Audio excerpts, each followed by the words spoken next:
Welcome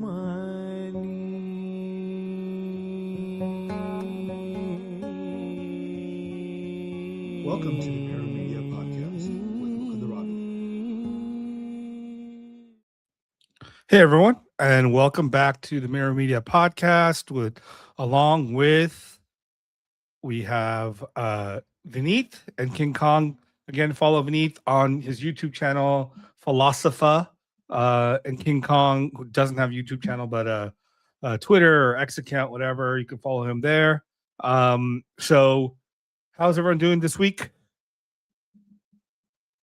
Hello, what's up, guys? What's up, Mukunda? King Kong. Pleasure being here again. Yeah, yeah. It's good to have you guys back. It's been a interesting week overall outside the realm of philosophy and theology. There's been stuff internationally and things like that. How are you, King Kong? What's going on? Yeah, doing good. It's been a good week. Been caught up with a lot of stuff, as you said. So let's see. Looking forward to today's discussion as we, left off at Brahmanas. So, looking forward to today's discussion on Shabda and its scopes. So, yes. Excellent. I think last time we had a general conversation around Brahmanas. Do you want to do just a quick recap on our position beneath? Sure, we can do that. Do I remember where did we end? Let me see. We discussed a lot of things. So I guess after when I watched the video again, I thought when while the discussion was going, I thought, okay, the start was not good because of some technical issues, but we wrapped it up quite well. So we discussed about the comparison between Western and Eastern philosophy. We saw how Eastern epistemologists have seen pramanas or the means of valid knowledge, and how Westerners have seen the same. We compared Sri Harsha's case with Gatier's case, which is, in my view, like this is the first time being done on YouTube, such kind of comparison. So anybody who's looking to learn or understand comparative philosophy should definitely watch that video. So I think it was a great jumping off point. And again, we have to be, I think for our listeners, what's important is, we're not giving a total overarching 100%, survey of the entire tradition. We're providing just enough information for people to want to research and look and find themselves, right? Because it's a very, this is 2,500, 2,600 years of discussion that we're trying to encapsulate in 2 hours, whatever, and the most salient points for us. So there's many things we probably did miss, and I'm sure we did, without a doubt. And there's all many things that we should have got to and done a better job with, but we'll get there. So, and I think this week is going to be interesting for a couple of reasons. I think talking about Shabda or talking about scripture is one of the biggest, most important elements within not just Indian traditions, but Western religions too, whether you think about Christianity or Islam, right?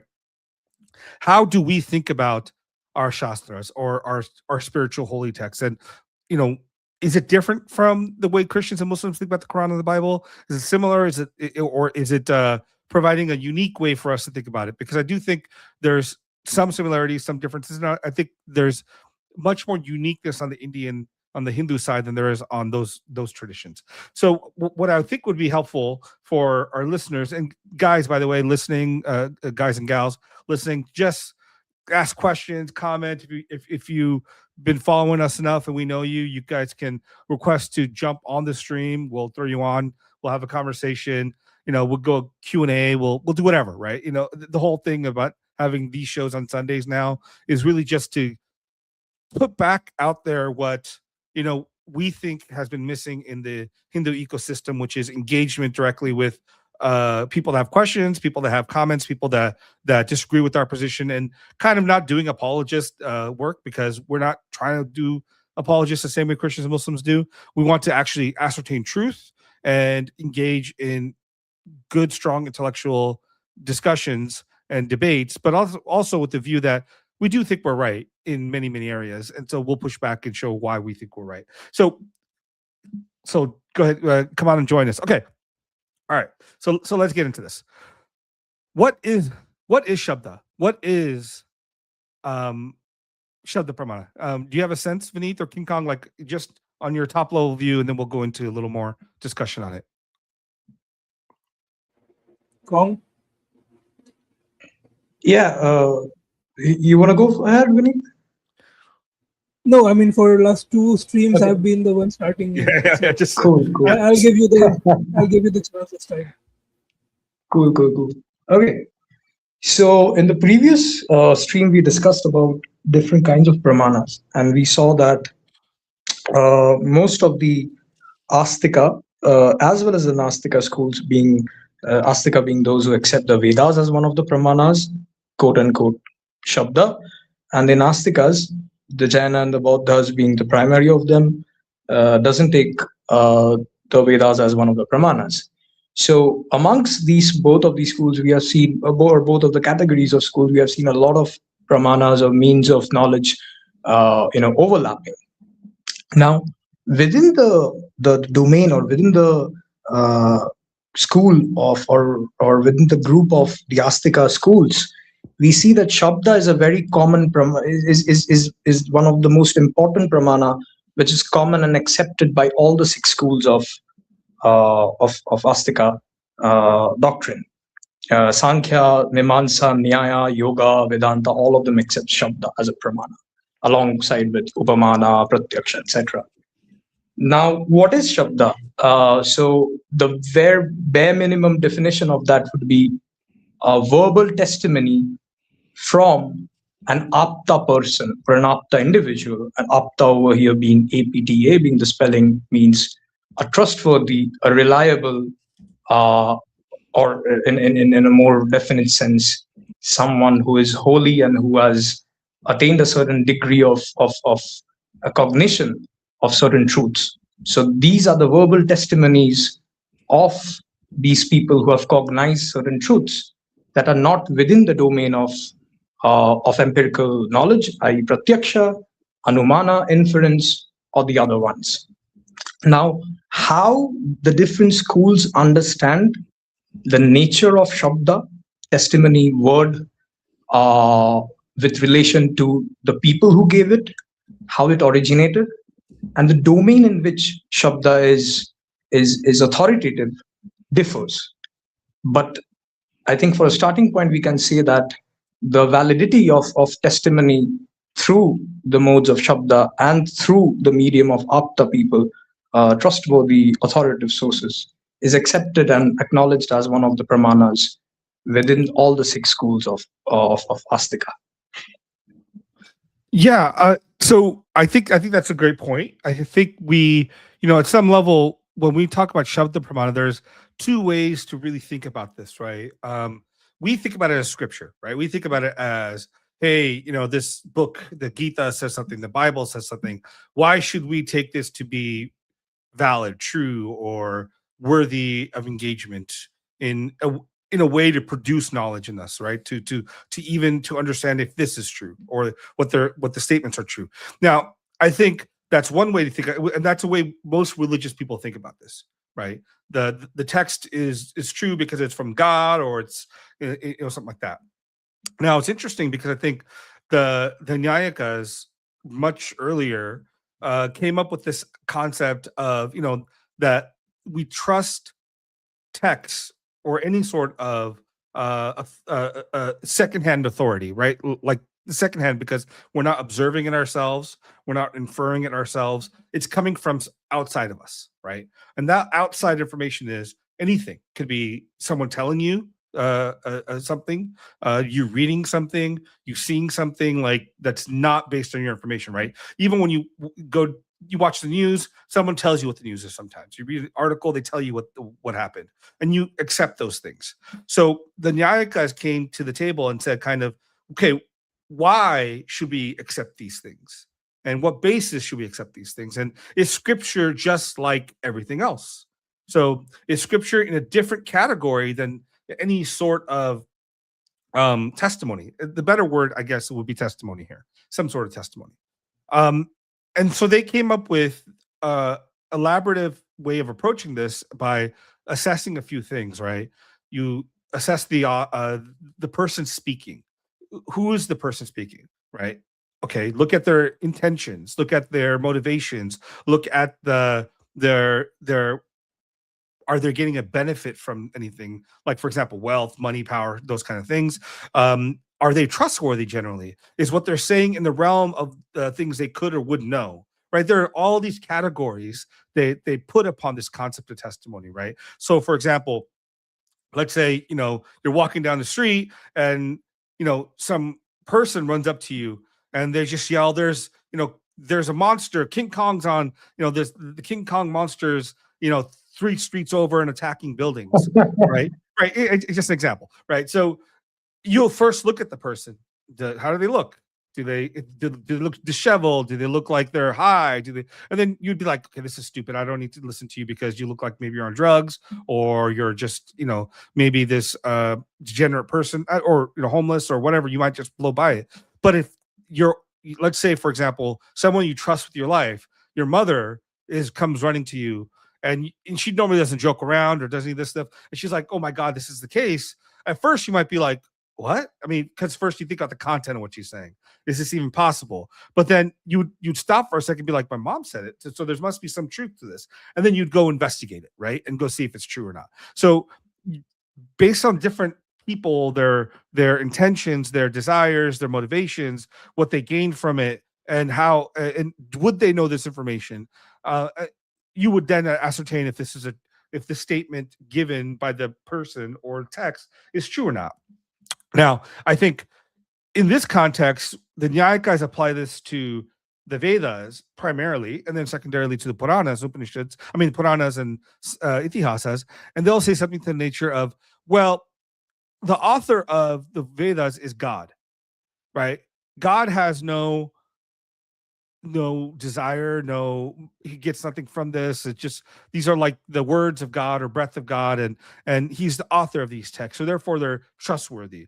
And because they're trustworthy, you could take them for what they are and take it as valid. Now, there's a element in Mimamsa, and I'm bringing something in earlier because it's actually engaged in overall pramana theory, which we didn't discuss is for most thinkers in ancient India and Hinduism primarily.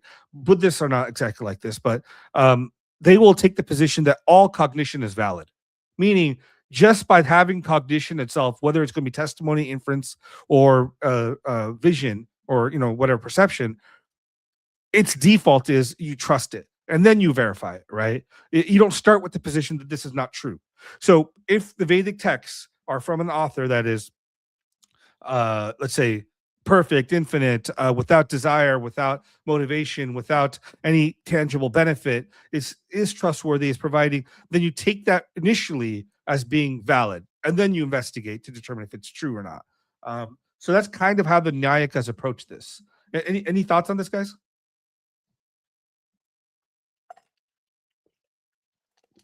Vineet, you want to say something? Oh yeah, regarding the intrinsic validity of knowledge. So I guess the Mimamsakas as well as the Dvaitins, they accept this doctrine. So in their view, any knowledge, any cognitive state, or any knowledge episode, let's say, is intrinsically valid. So the onus, if anyone challenges, let's say there's a Vedic statement or a Shabda Pramana regarding a certain a certain sacrifice which results in so and so thing or so and so reward, that is intrinsically valid for these philosophers, Mimamsakas and Dvaitis.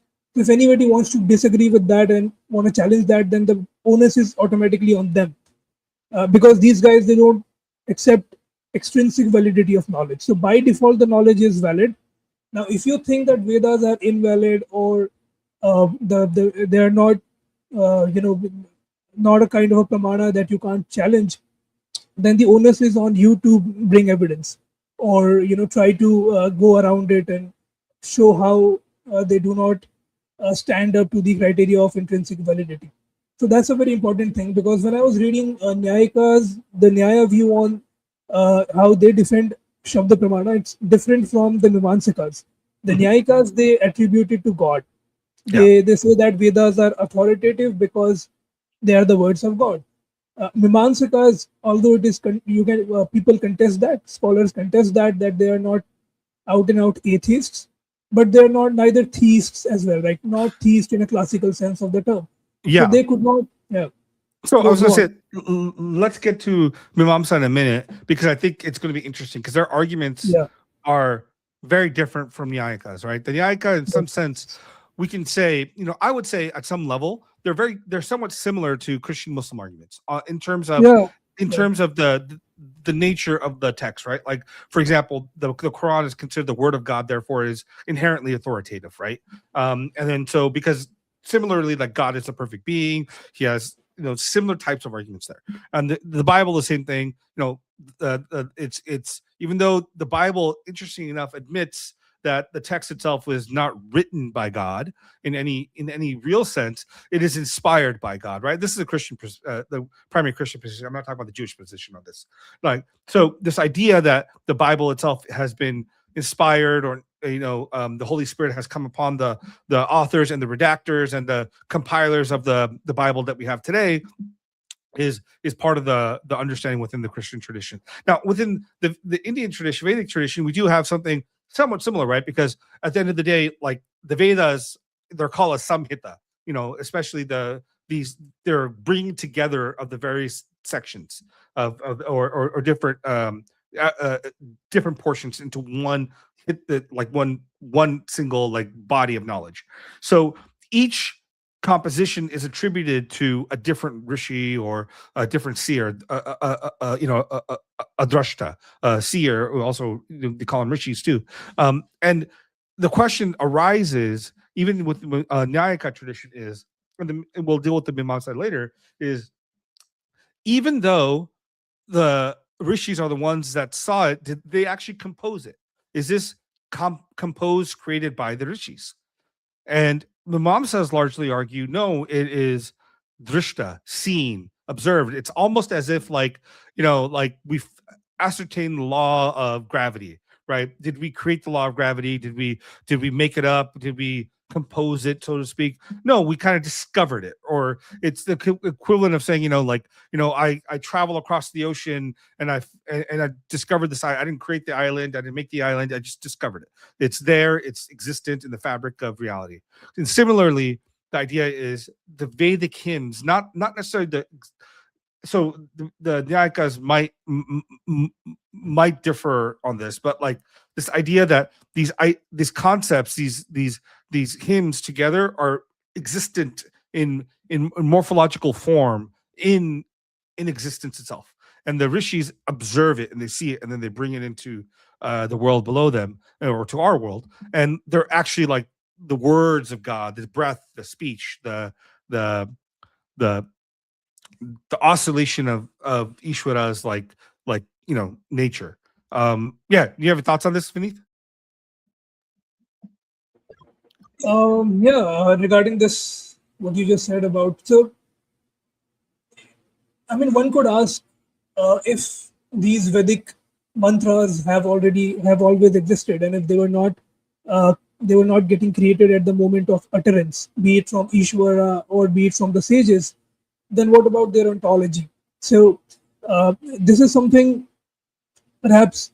I mean, one can compare how the Nyayikas attribute the revelation of the Vedas to God, to the Quranic revelation, but this thing about the ontology of the mantras that the Mimamsakas and the Vedantins had to deal with and come up with an answer.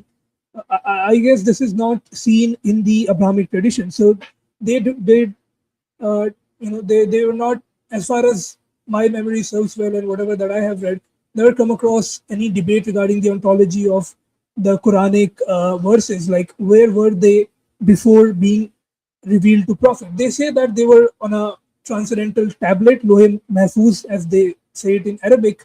But even then, it was like in a the text was already there, like it was in a book form already. It wasn't in a sense of how we perceive or understand mantras, right? So when we talk about mantras existing eternally, we are talking about structures of knowledge existing eternally. This is entirely different from the Lohe Mahfuz concept that the Abrahamics have. Yeah, And yeah, I think yeah, that's right because I mean, sorry to interrupt. no, no, So the idea is, and the mom says we'll get into this later because they're way more complex and subtle and radical about this. But a part of the element is the Vedas are not seen as historic, right? Even when early people like Yaska and his Nirukta or the Brahmanas interpreting, so this hermeneutical tradition, by the way, like of understanding what the Veda was, is built into the Veda itself, right? Like, so the Mantra Samhita is there, but the Mantra Samhita is explained by the Brahmanas. The Brahmanas are explained by Aranyakas. Aranyakas are explained by Upanishads. And then you have the Itihasa Purana trying to explain the Vedas. And then you have the various other ones streams, right? So the entire thing is interpretation all the way around, built into the very nature of the text, right? And within the tradition too. So I think that's uniquely something that's the Abrahamics do not possess in any way, shape, or form. I mean, actually, not entirely true, because like if you look at Christianity, what they'll do is they'll look at the motifs of Isaiah in the book of Isaiah or the Psalms, and they bring it into the New Testament. But the explicit nature of the hermeneutical and exegetical framework is not built into the tradition or the text itself, like it is in the Indian tradition. So going back to this particular point, this idea that the Vedas themselves are reflecting eternal truths, right? They're reflecting, for example, the nature of the cosmos, the nature of cosmic entities, but more also the nature of language, right? That's very important for them. That language is always in this relational kind of situation. So by getting the revelation in one itself, the rishis engaging in the revelation, right? In that process. So the Vedic, I mean, the idea of the Vedas being this universal and foundational elements of the universe is not necessarily this physical universe that we think about, like touching, feeling, and all these things. That they're about the nature of like a sound element. There's this existence of phenomes and vibrations that exist beyond simple physical manifestation, so to speak.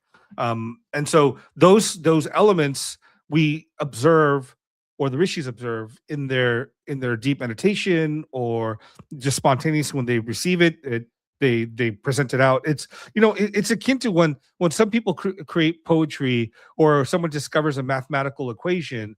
They're not like, oh, I solved this. A lot of mathematicians are like, oh, this is just the beauty of math. It exists everywhere, right? And somewhat the same way the Vedic seers saw that language or sound or this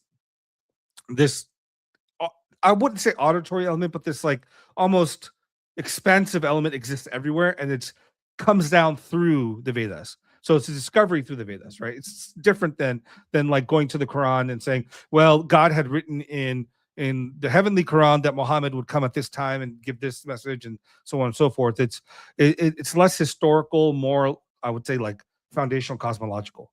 Yeah. Thoughts? Yeah. So, yeah, I think you have covered most of the brief points about the nature of the Vedas, or the Shabda, how the different schools see it. Now, regarding the Nyayika view, right, that where does this knowledge exist, as Vinay pointed out? So, as far as certain academicians, the early Nayayikas didn't have any kind of, proposition regarding Ishvara being the author of the Vedas. The Nyaya Sutra is kind of silent. Well, again, different academicians might differ that there might have been a certain rudimentary ideas. But now, when the Nyaya is fully fleshed out, the idea is that at the start of each cosmic cycle, it is Ishvara who combines these words, sound forms together, stitches it, and gives the Vedas to the rishis, or to Brahma, etc.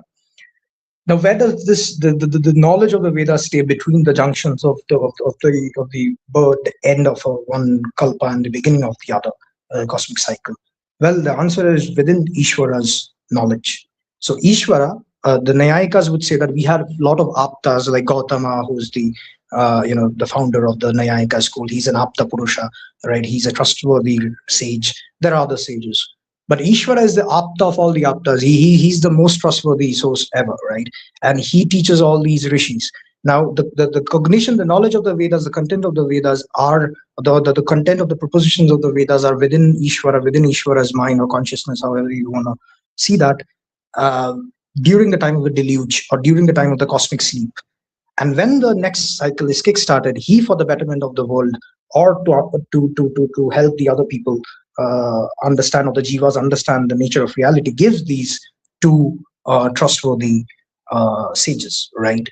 Now, the difference between the Mimamsakas with the Nayayikas would over here be the Mimamsakas would hold on to, and as we would see further, hold on to a very concrete and very robust view about the eternality of the sound of the Vedas, right?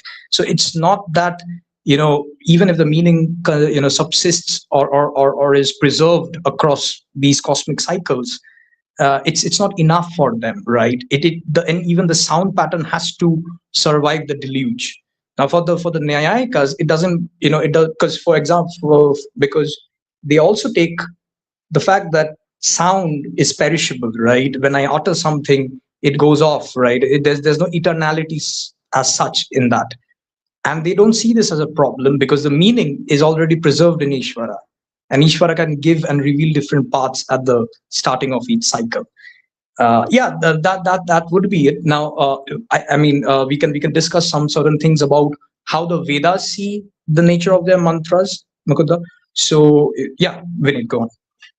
Yeah, so regarding about the grounding of the Vedas, uh, we can't say the same about Mimamsakas, right? Because they don't have the concept of Ishvara. So Vedantins can say that yes, during the time of annihilation or destruction of the universe, no, there is no seer, no human seer or no divine celestial seer to see the Vedas or preserve it in their consciousness. So who's preserving it, right? And we can say that it's Ishvara, it's Brahman basically. Brahman eternally sees all the mantras of the Vedas in the exact syntactical order, and it is him who, as the Vedas say, that it is he who revealed it uh, to Brahma, I guess. If I think that's in the Vedas or the Puranas, but yeah, there's a statement to that effect. So the Vedantins can say that it is preserved in Ishvara's consciousness, but what about Mimamsakas? Where are they grounding these mantras? Can we say they are something similar to mathematical Platonists regarding the numbers? So can we? Yeah. Yeah. What is, I So think can we do this when we get into the Mimamsakas? yeah, It's because going to be interesting.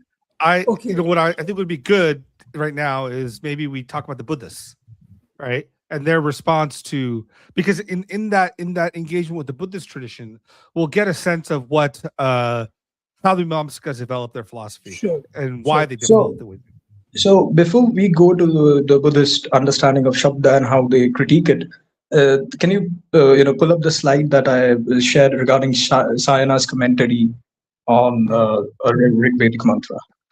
Yeah, but Sina's so much later, right? Do we want to do that first? Oh no, I just wanted to show that the understanding of the mantra within the corpus, the Samhita, and how it sees itself, Give and me a just some sec. brief remark.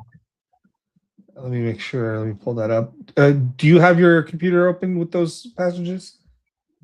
No, actually, I'm accessing it through my phone. So Yeah, we got to change that next time. Hold on. So yeah, let me pull this up here. Give me a sec. Continue. Because you have a couple different ones in Sina, right? So could you give me that's Shankara's commentary? Let me look at Sina's. Which one was Sina's? Did you? Sorry. Okay, let me see. Oh yeah, that one. Okay, that was the one. Okay, that's what I thought. All right, let's pull that baby up, and then let's share it. All right, let's.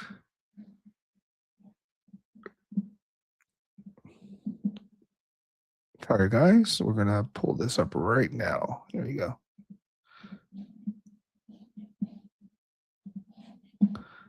Okay. We're on stage. There we go. Right? This one. King Kong? Yeah. Okay. So this would be, okay. So in this slide, what I'm trying to show is that how the 6 schools understand Shabda, right? So Nyaya accepts, or Nyaya and Yoga primarily accepts Ishvara along with Vedanta, but we'll go to Vedanta later. So Nyaya takes the understanding, as we said, that worlds are non-eternal, right? They're a feature of Akasha, and it's something that even Sankhya, takes, because the Akasha is one of the, the tanmatras that develop out of the, or sorry, sound is one of the tanmatras that develop out of Akasha space. Now, the interesting difference between Sankhya and Nyaya is that Nyaya accepts an Ishvara, right? So an Ishvara is in the dealings of giving and imparting the knowledge of the Vedas. But the Sankhyaans don't have an Ishvara, or at least the Nirishwarvada or non-Ishvara Sankhya doesn't have this, right? So it's Prakriti and Purusha, right? Prakriti does all the formulations, starting up from your mind to the galaxies and stuff of cosmic order. Purusha just imparts activity to it, right? And so within that field, even Brahma, Maheshwara, Vishnu, all of them would be different Purushas, different Jivas, right? Right. Probably exalted due to their previous karmas. Now, there's a, for the brevity of time, there's a very short and a good paper by Olena Lucizina. I'm obviously pronouncing her name wrong. The name of the paper is Sankhya on the validity of Pramanya and the invalidity of cognition, right? So over there, she discusses regarding how the early Sankhyans saw the nature of Shabda. And she shows that most of the commentators of the Sankhya Karika, even like Vachaspati Mishra and all, they take that the Vedas are authorless. And as Vineet said, they hold to the point that these are given, or these are understood or cognized by these Apta people, these seers, these sages. They would even include Brahma in this, as Brahma would be the first sage. Mm-hmm. And then they would impart these knowledge to their disciples and so on and so forth. However, she also mentions about one of the later commentators. And the question that they deal with is, what happens between these two junctions, between these two world cycles, right? Because within Sankhya, there's also no Ishvara, you see. So how do they know the knowledge of the previous Kalpa? And the answer that is provided by the commentator is that certain sages, like Kapila, Kapila would be the founder of Sankhya, so that's why we take that example.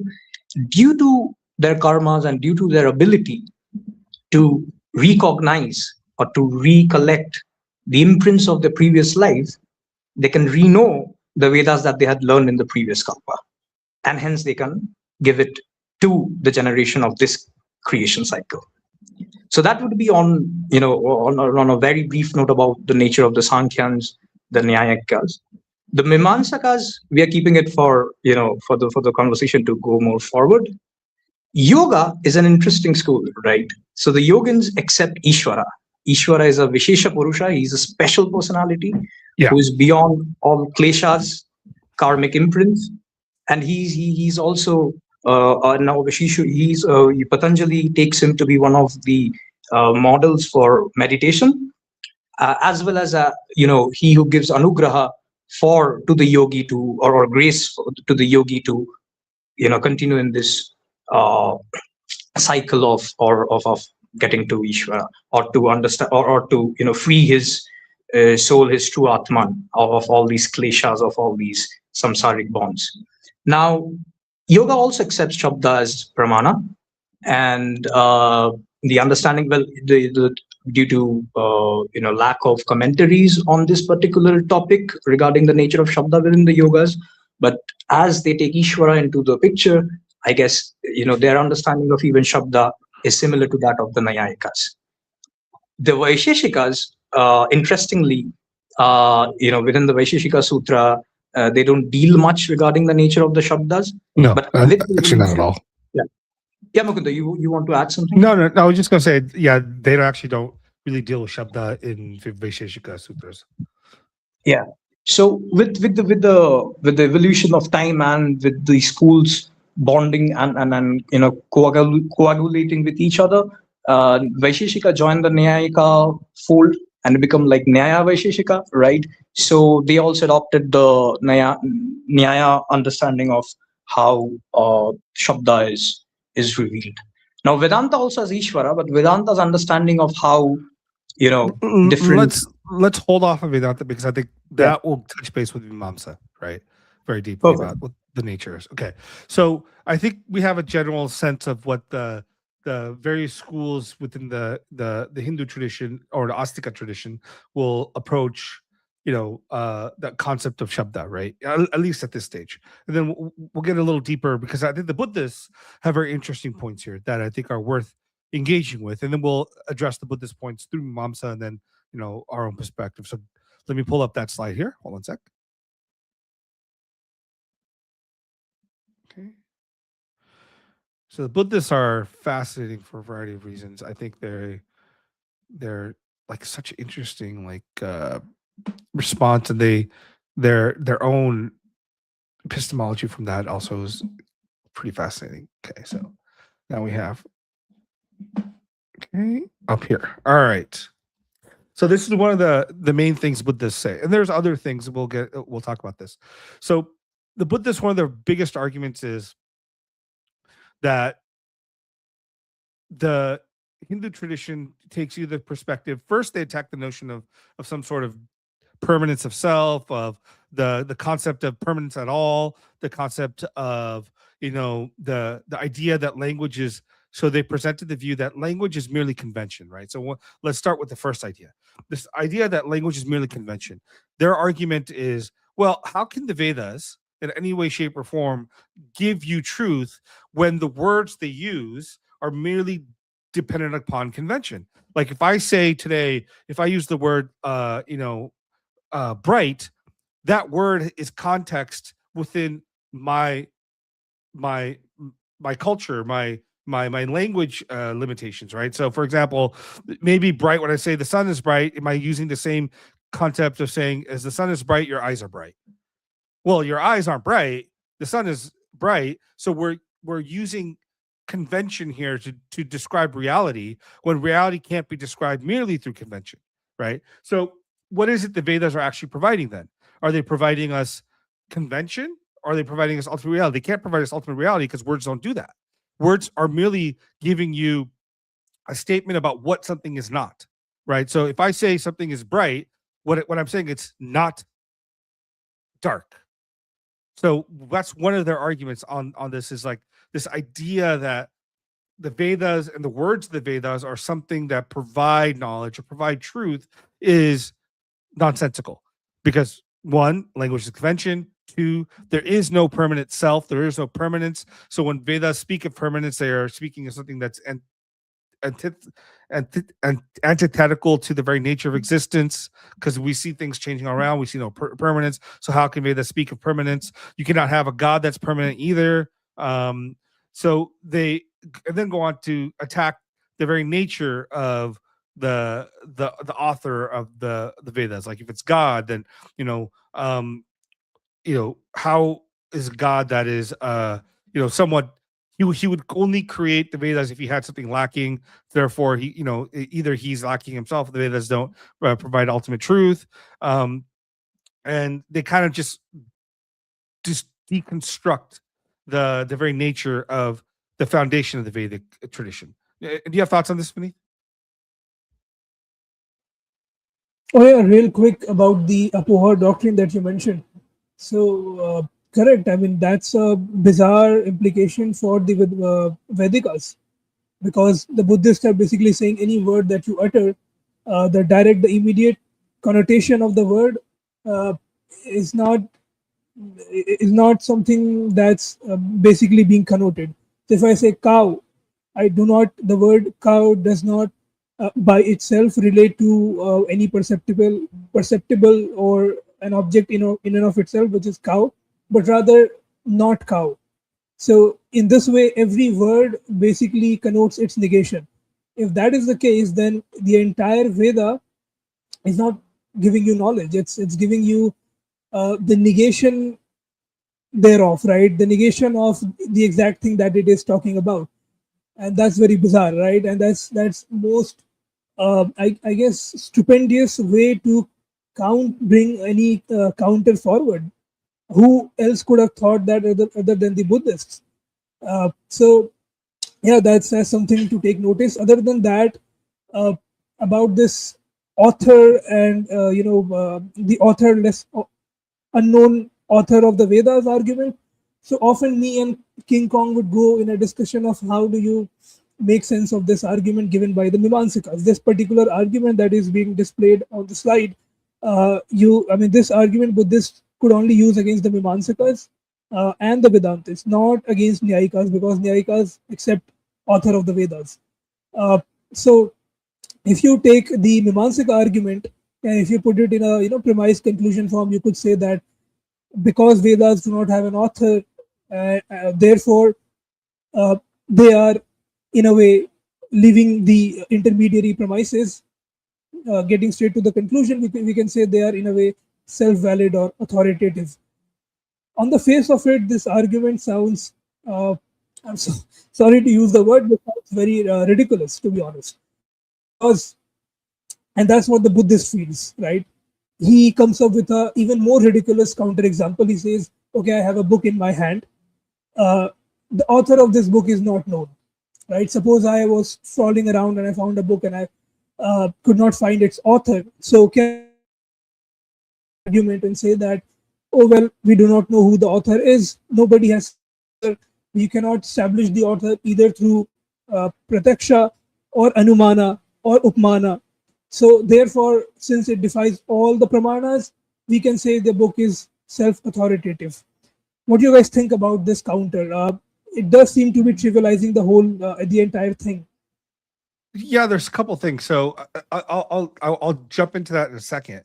Um, so so this argument that you presented is the Buddhist argument against the Mimamsikas, right? Because Mimamsikas are essentially arguing, and maybe I'll expand on this. So the history here is the Buddhist earlier argument was against the nature of Ishvara, and that any speech is dependent upon context, person speaking, the relation, words, the author, and memory, and all this other stuff, right? Like, so they're making a argument, basically trying to first undermine the concept of shabda, secondly undermine the nature of anything outside of direct perception, right? In some sense, Buddhists will say they're primarily like only direct perception, and their own and anumana are the basis for any knowledge, and even that knowledge is limited and not ultimate. So the Mimamsas came back in response and said to the nature of the Buddhist argument and said, well, your argument only applies when we have an author. We're saying that the Vedas have no author. They're authorless. They are beyond this concept of someone creating it, but in fact, they're the very nature of existence, right? They exist as is, and they've somehow been seen and experienced by the rishis. Again, they're very clear. The rishis are merely the conduit for the Vedas. So the Buddhist response to this is like, oh well, yeah, I mean, fine, you say it's authorless, but all that means is you don't know who it is. It doesn't mean that there is no author, because look at all indications in the world. Every single thing that is written or told is coming from someone. We don't have an indication of any authorless anything. So, but then the Mimamsa's response to this is, well, where does speech come from? No one authored speech. No one came up with these phenomes, these words. They exist. They exist, and they come into being every time we utter them. So it's not like someone suddenly said, "Eureka!" Ka sound exists. I create ka. No one did that. Ka sound came, And when that sound comes, where's it coming from? It's coming from something that's beyond the level of authorness. So their argument, the Mimamsa argument, is just like these phonemes exist in the world, not created by anyone. Not no one comes and says, "I'm going to use the word cow to mean that." What they somehow do is the cow link is made. Someone uses the word, and then that word is connected to cow intrinsically. So the Vedic or the Mimamsa argument is words connotate real things always. Buddhist argument is no, words only connotate conventional things, that we create these relations. So this is a big dispute between the two, right? And they both have good points here. At the end of the day, the Mimamsa is right. No one's creating words. No one's walking out and saying sha la wa. These aren't like words we create. They exist, and we're issuing them out. So Mimamsa's right there. The Bodhas is somewhat right by saying, well, but some of this is convention. Why do I call I know a dog versus a wolf a dog, right? Are these they're almost the same thing? They share similar qualities. They behave certain ways. So in some sense, they're arguing convention. Well, the Mimamsa is saying, well, it's not convention. There's differences. So the word vrika and the word kuka, or also what's it called? Oh my God, word for dog again. Schwan, yeah. So yeah, Shaunika, like Shuna. Yeah. These words have real connections in the real world. So, and no one created those connections. They just happened. So does that make sense in that response of how they're responding to this?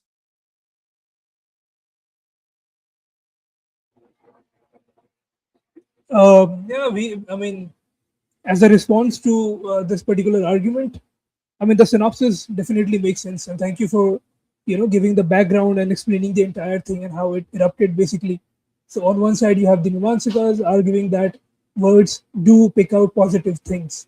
Buddhists arguing on contrary that no, they do not pick out things positively but via negative. So when you say cow, you basically mean you exclude everything that is not cow. So not cow basically.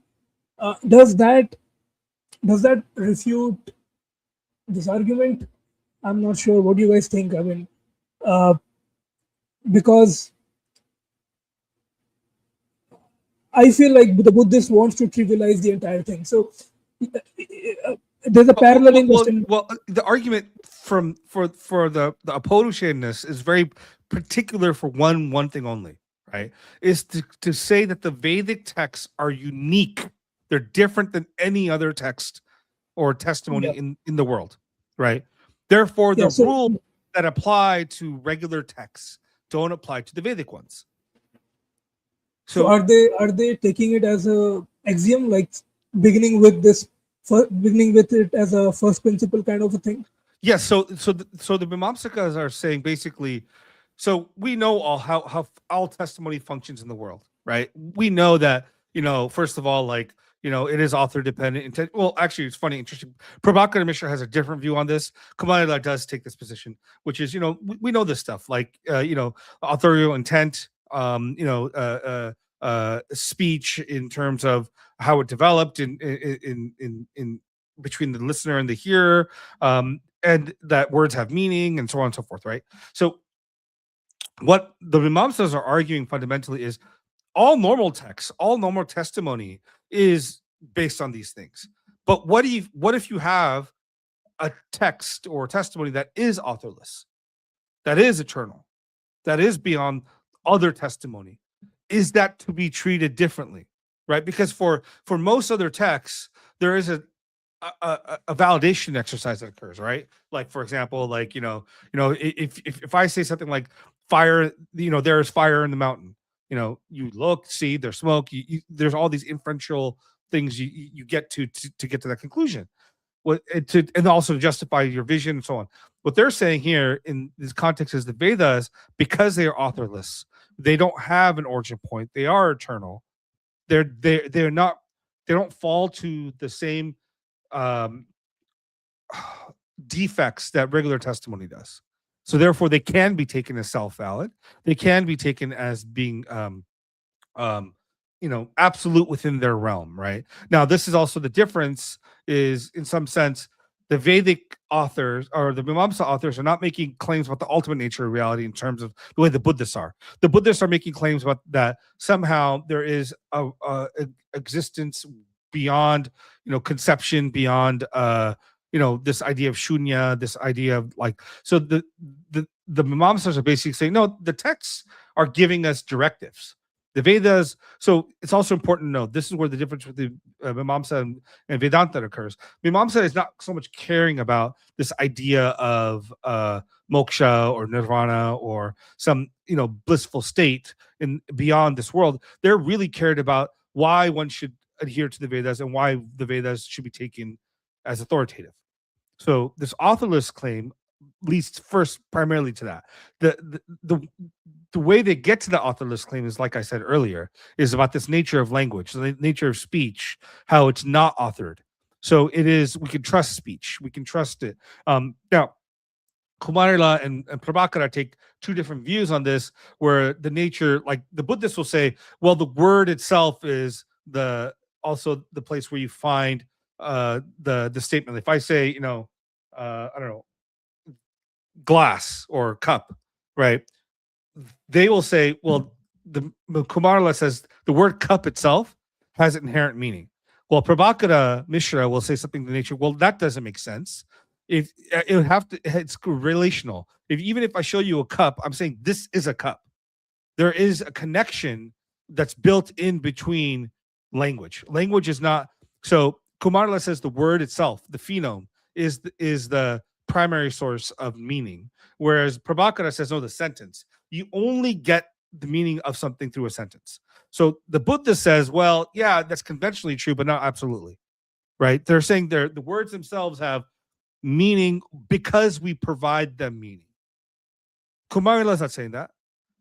Prabhakara is not saying that. Buddhists are saying the word cup only means cup because we'd say it's cup, not because there's this thing as a cup, right? So that's their argument. Whereas, Kumarila is saying, no, if I say this is a cup, it's a cup. I didn't make up the relation. The relation just adheres naturally. So it's just because you think it's made up in terms of I'm assigning it to it, that's not true.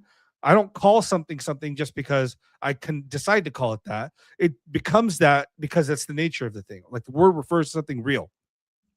So this is a big difference.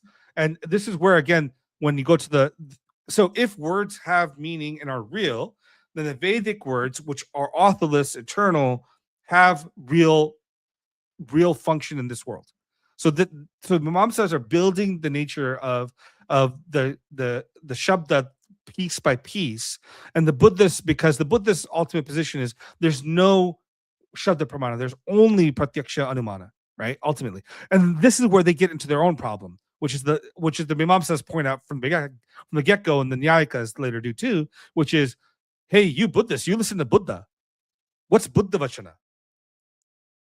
Like, and this is where, like, well, and this is where there's hermeneutics being played. The Buddhists have to be like, well, it's not that we take it to be true.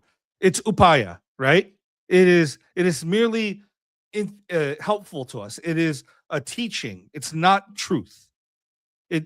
So it's that way. They have to do this flip where at some point they're saying, well, we kind of have to follow it until we know different.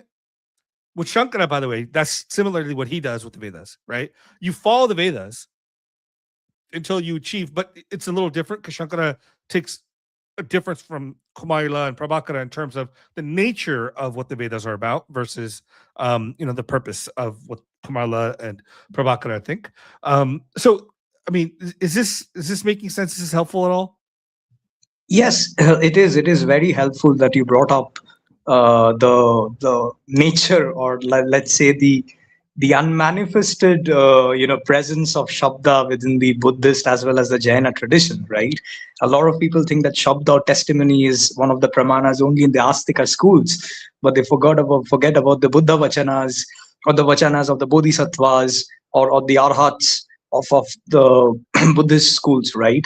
And as you said, that Mimamsakas do, and then the Nayayikas to raise the point that, well, even you have testimony of your teachers on your side, right? So, and of course, then, different school, philosophers like Vasubandhu, or other scholars from the Madhyamika school would say that, well, these are upaya kaushala, these are like the fingers pointing at the moon, or we can some Navayanists would say that in some sutra of the Tripitaka, Buddha said that use your rationality and then discern which is true or not. There is some kind of proto form of that understanding within the early Buddhists, not maybe in the necessary in the case that well, everything that's coming down to just empirical understanding, we'll keep that and rest, we'll drop off, because then rebirth, the nature of nirvana, the nature of the pure lands as attested by the bodhisattvas would also get lopped off.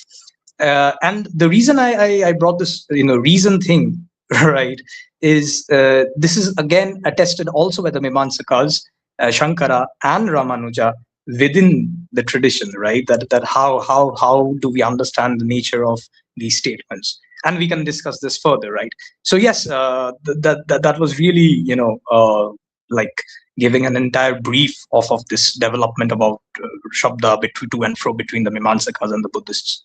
Yeah, Vinny, you wanted to say something. Yeah, I mean, so we have delved into the intricacies of language, and we have seen how the philosophy of language, which both of these schools held, the Mimamsakas and the Buddhists.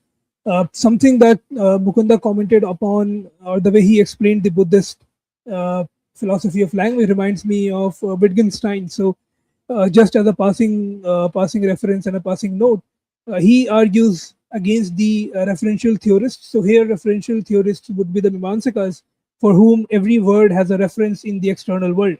And remember, the Buddhists, especially Dignaga and others, they are, they are not externalist. They are not realist in a sense that they accept a mind independent world that exists out there, which is mapped in every proposition or with every word. So they come very close to Wittgenstein, because Wittgenstein says the same thing. He says you don't need a reference to understand a particular word. Language works like an algorithm. So if you have syntax, and if a couple of people have been repeating that syntax again and again, there a pattern develops in the mind where the mind automatically cognizes that this is the next words that's going to follow. If you have the syntax in your mind, if you have the grammar in your mind, you do not really need the object outside of the language in order to utter the next word, because you have uttered it so many times. You know what the next word is going to be, because it fits well with a particular kind of sentence in the standard grammar that is spoken in the social world.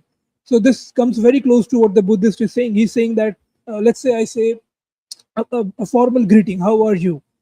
Now, how are you need not, for the Mimamsakas, you would have a connotation, which is you, the person that I'm referring to. For the Buddhist, they would say you gets its meaning by repeated usage over generations and generations, something which comes very close to Wittgenstein.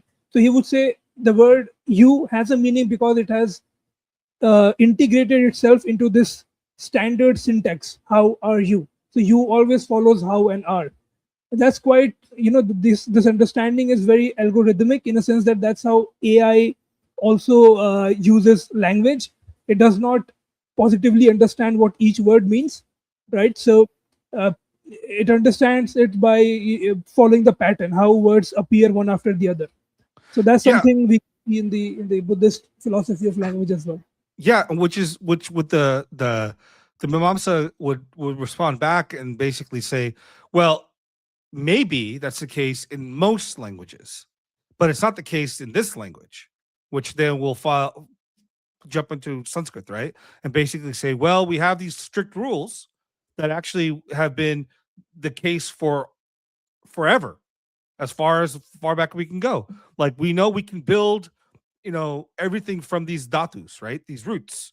It's not these roots aren't arbitrary. They didn't like kru isn't just like some random like because of convention. No, kru means action, and that leads to various You can't from that word just make up another word like and say kru means water. You can't do that. It doesn't make sense. There are rules within language, and these rules are built into the language itself.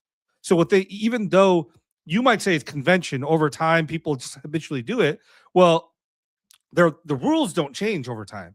Your words might change, but the rules keep the language still. Like you don't end up English to be English. You have to have subject object. You know, uh, the structure has to be. If I say you, me, am, that makes no sense. If I would have to say like I am you, or you are me. Are me you? It'll be like you'd be like, what does that mean? Nothing. I've used all the conventions. I've used the words and the reference, but the the structure of the language is going to tell you what's the referring, who's speaking, what's the connection. It's not. So this mom's argument is clearly that matters. It's not just made up.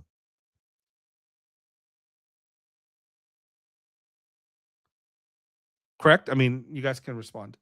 Yeah. So just to address this slide, and then we can move to other slides.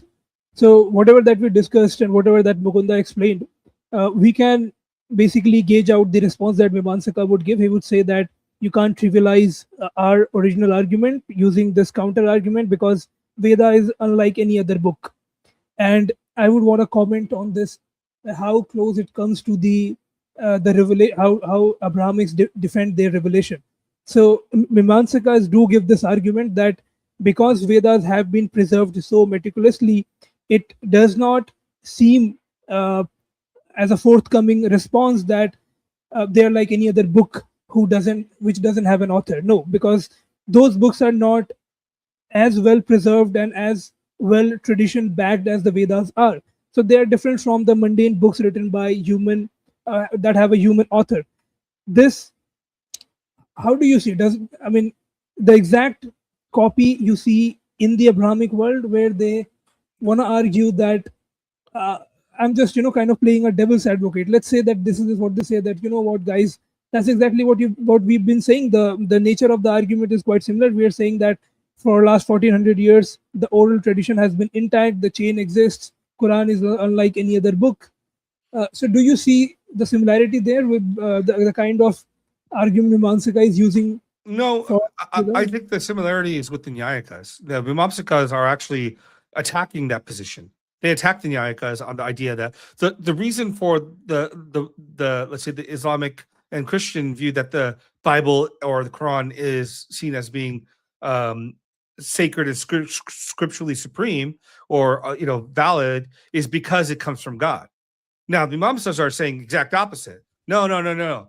This thing isn't not coming from God. It's something like this nature of God you're talking about. It doesn't matter because this thing is beyond that. The Vedas themselves are the very fabric of reality. But this, the emphasis on the tradition. Could we say that that this kind of reasoning, which depends upon the the how the tradition has been well intact, goes to put a credence on the text, is not foreign to this land? Because Mimamsaka's previous many at least decades before the Abrahamics used a similar kind of reasoning, that because our tradition has been intact and we can show you, we can as far as the memory serves or the tradition itself can testify for its own self, that yes, we can go back generation before to show and to argue that the Vedas, even back then, they existed and they were claimed as the supernatural, or expressing the divine reality. So this emphasis on tradition, do you not see how similar it is with the that has been there among the Dawa tradition, where they start off, if you ask them, prove the Quran is word of God, they'll say, obviously the one argument would be because it is authored by God. The other argument, to escape circularity, they would say, look how well Quran has been preserved, or look at our isnad or the chain of narration. That's similar to what the Mimamsakas are saying, and Mimamsakas are saying before the Islamists or the Abrahamics incorporated it in their polemics. So yeah, I mean, so I would say it's there are similarities without a doubt. I mean, but I think the details on this would matter, because what the Mimamsakas are not saying is that because this is a preserved word of God, that it is true. What they're that's a different Yeah. statement. The what the Mimamsas are saying is, even by the way, because Mimamsas allow for the fact that the Veda has been lost, and in fact, the Veda has been lost before, right? There in each yuga kalpa, this thing, this cycle occurs, right? The Vedas have gone away. We don't have the full Vedas. We're limited Vedas. So their bigger issue is not, and this is the difference is they're just saying, hey, these are injunctions that we have to follow. Why do we have to follow them? Is because they're authorless, they're eternal, they're because they're, and this is important for the nature of also when we talk about pramana, what we talked about earlier, which is where does Shabda sit in the pramana theory? Where does its power sit? And this, I think, is a big difference between the Abrahamic traditions and also the Hindu tradition, is because pratyaksha anumana have primacy in things of this world, right? My vision or my senses are more important than Shabda for this world things, right? The only area that Shabda has any sort of power is what they would call adrishta, or unseen, which is can be things of like, unseen connections between, let's say, karmapala. If I do a yagya today, how do I know that there's a karmic consequences? They come up with a theory called apurva, and that theory talks about this nature of the effect playing out over time, and it's unseen. And then the other element that, by the way, that also applies to things like the Vedantins take that also and then apply it to Brahman, right? How do we know why is why is Veda important? Because that's the only way we can know Brahman, right? The Veda is the only way we can know Brahman. And the other area is Dharma. Like we can't know Dharma through inference, or we can't know Dharma through like we can't see Dharma. Like there's this thing King Kong and I have talked about before. It's not as if the Dharma comes out saying, here I am, look at me, and follow me. It's comes out through a text that is passed down in the tradition. So again, this is where I would say the difference is. Whereas the biblical and the Quranic is saying something absolute about the nature of itself and its God, the Mimamsas are they're doing a bigger thing, but they're making a smaller claim. They're making a claim about you should just do this act. You should follow these rules.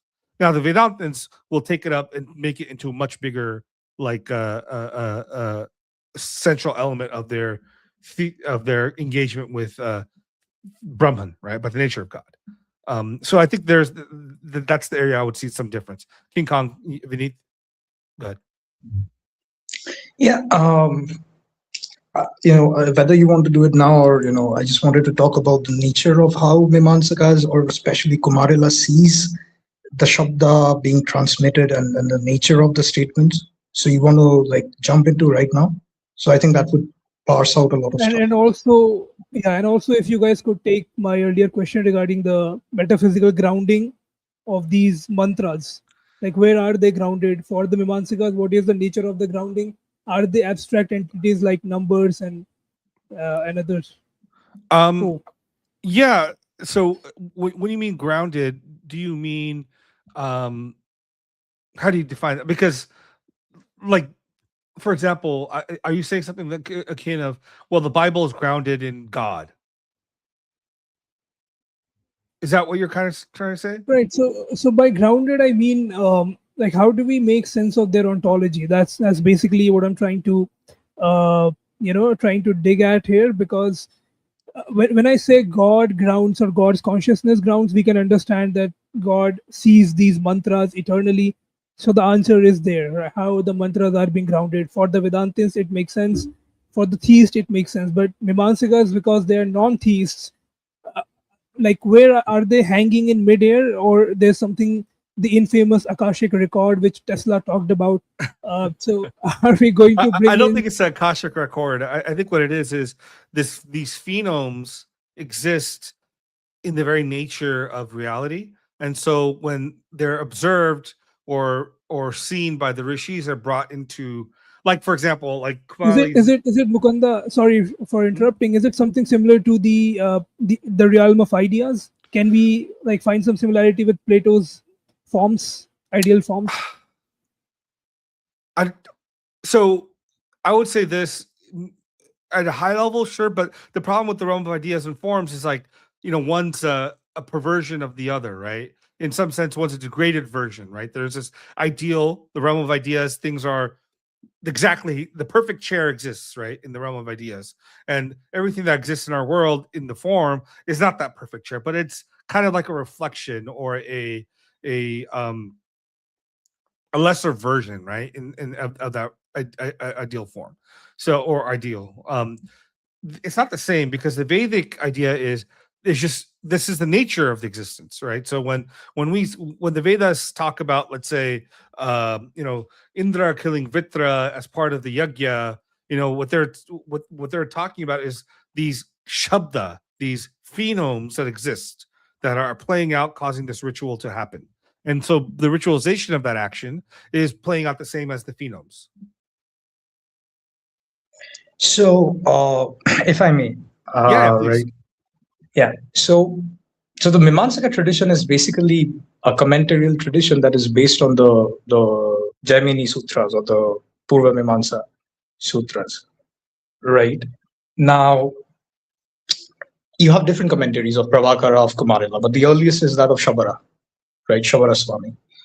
Now, Shabara Swami, interestingly, like as you said, Vineet, the Mimamsaka tradition is primarily a non-theistic tradition. It's not atheistic in the sense it is, there's only the physical material world, but it is non-theistic in the sense that they would give profuse arguments. Kumarila would give profuse arguments against Ishvara, right?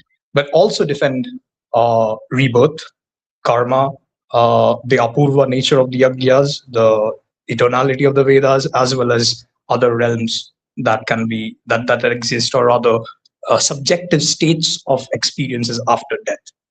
Now, when Shabara is talking about the nature of the devas or the deities, because each hymn of the Veda, of the Samhita, is dedicated to a particular deity, right? Sometimes the deity would be the rishi, also the rishi being the cognizer, the seer, the devata, the deity being to whom it is dedicated, right? And the chanda, or the meter, being in what meter the mantra is, coming forth. Now, Shabara says that, or within the pervasive Mimamsaka tradition, the devata is basically the nama, or the name of the devata, right? So there is no Indra outside of the word Indra, right? Or when we are calling Agni Mile Purohitam, then the power of, let's say, that devata, whatever that means, is that utterance, right? And then he goes on to divide what kind of devatas are there, and so on and so forth, regarding the references, or regarding the number of the hymns, or the type of the hymns, or in what sacrifices it's used. However, Shabara makes a very small point. As the project is to defend the Vedic traditions against the Buddhist, Shabara says that even if someone says that the devas have power, or let's say somehow the Shabda becomes a thing in itself with acts power, right? There's some kind of conscious agency such as that within it. Shabara says that we have no problem with it, because whether you accept that or not, our project is something different, right? So there's a certain open space for that. Now you ask that where is this, these meanings, or these sounds, phonemes within the, the death and the birth of a universe. The fun fact is that Kumarila actually says that there is no dissolution or creation. So there's an eternal chain of gurus and shishyas that goes back, right? There was never a beginning. Now the question comes is that within the Samhitas, you have these statements: Prajapati brooded, or Prajapati, did tapas, and Agni, Surya, and Vayu emerged, and from them he milked out the Rik, the Saman, and the Yajush, right? Or at the beginning there was the one who, or Ishvara, who the self that was brooding over, and he thought that Ekoham Bahushyama, I want to be many. So Kumarila says these are Arthavadas, right? These are just or instances in history, or just These are arthavadas, trying to force you or trying to coax you to say that, as they also do this, so and so you must also do this yakya, because most of these, akhyanas or narratives precede certain, sacrificial axioms or formulas. So that's Kumarila's understanding, that there is no dissolution, there's no absolute like pralaya, so to speak, like, right. He says that we can think of these cycles as changes of summer, changes of monsoon, right. That these different times, but there's no absolute deluge, so to speak.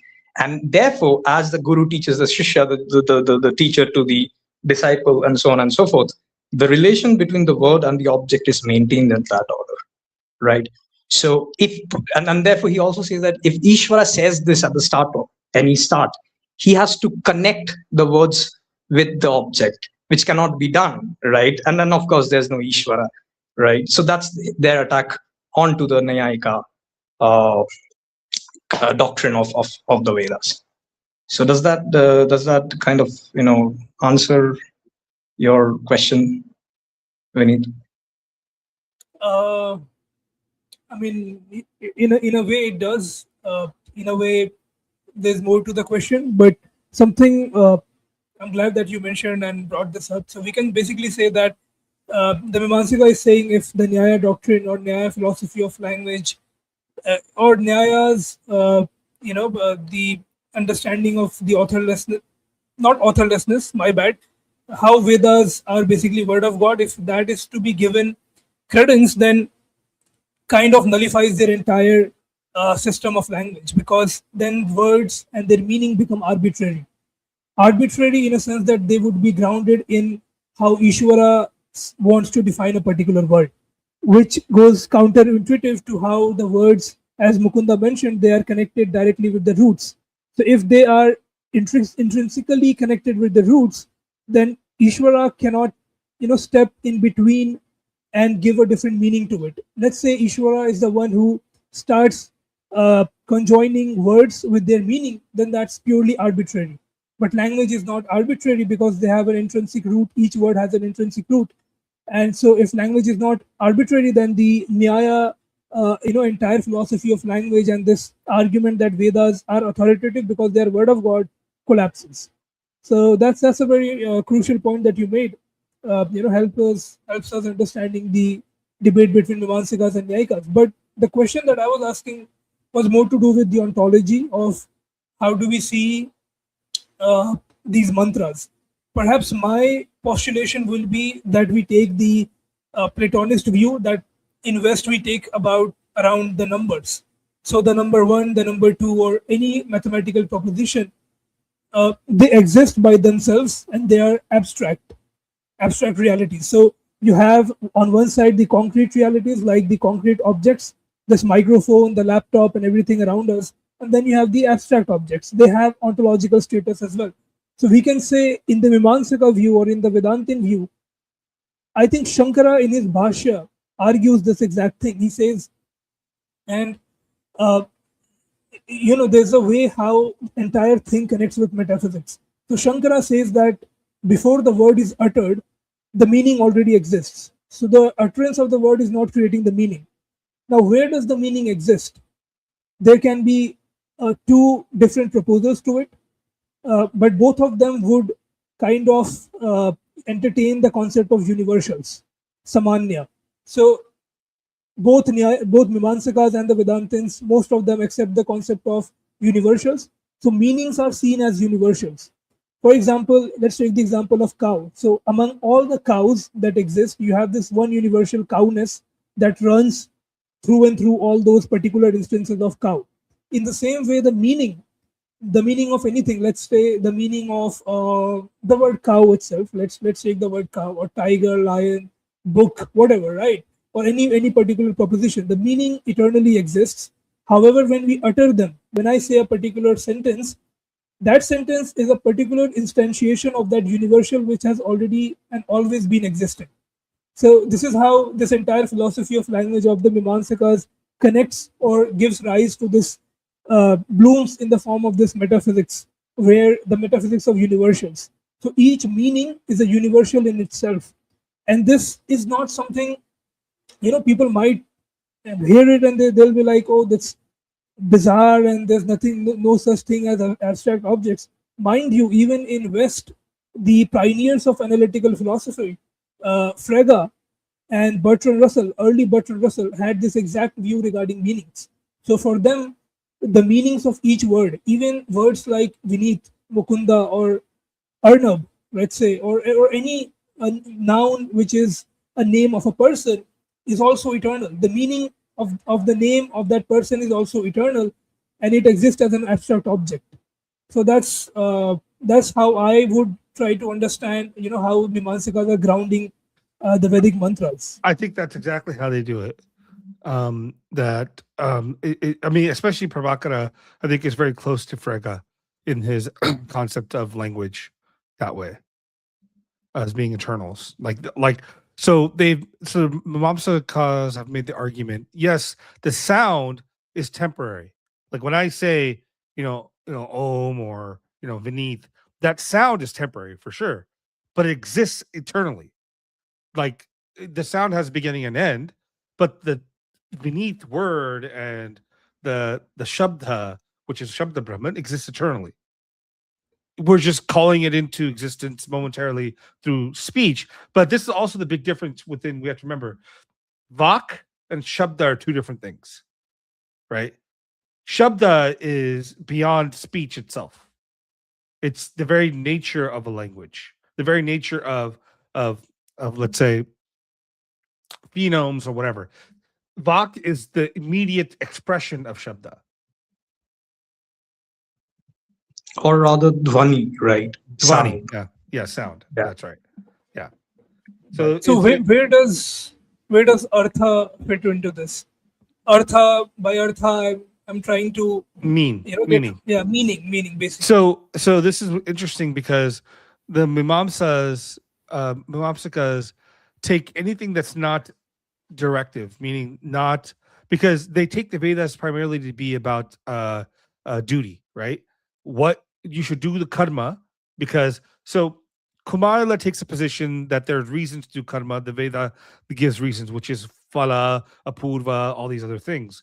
Well, Prabhakara takes a position ultimately that no, just by the very statement, that's the reason to do dharma, to do the action.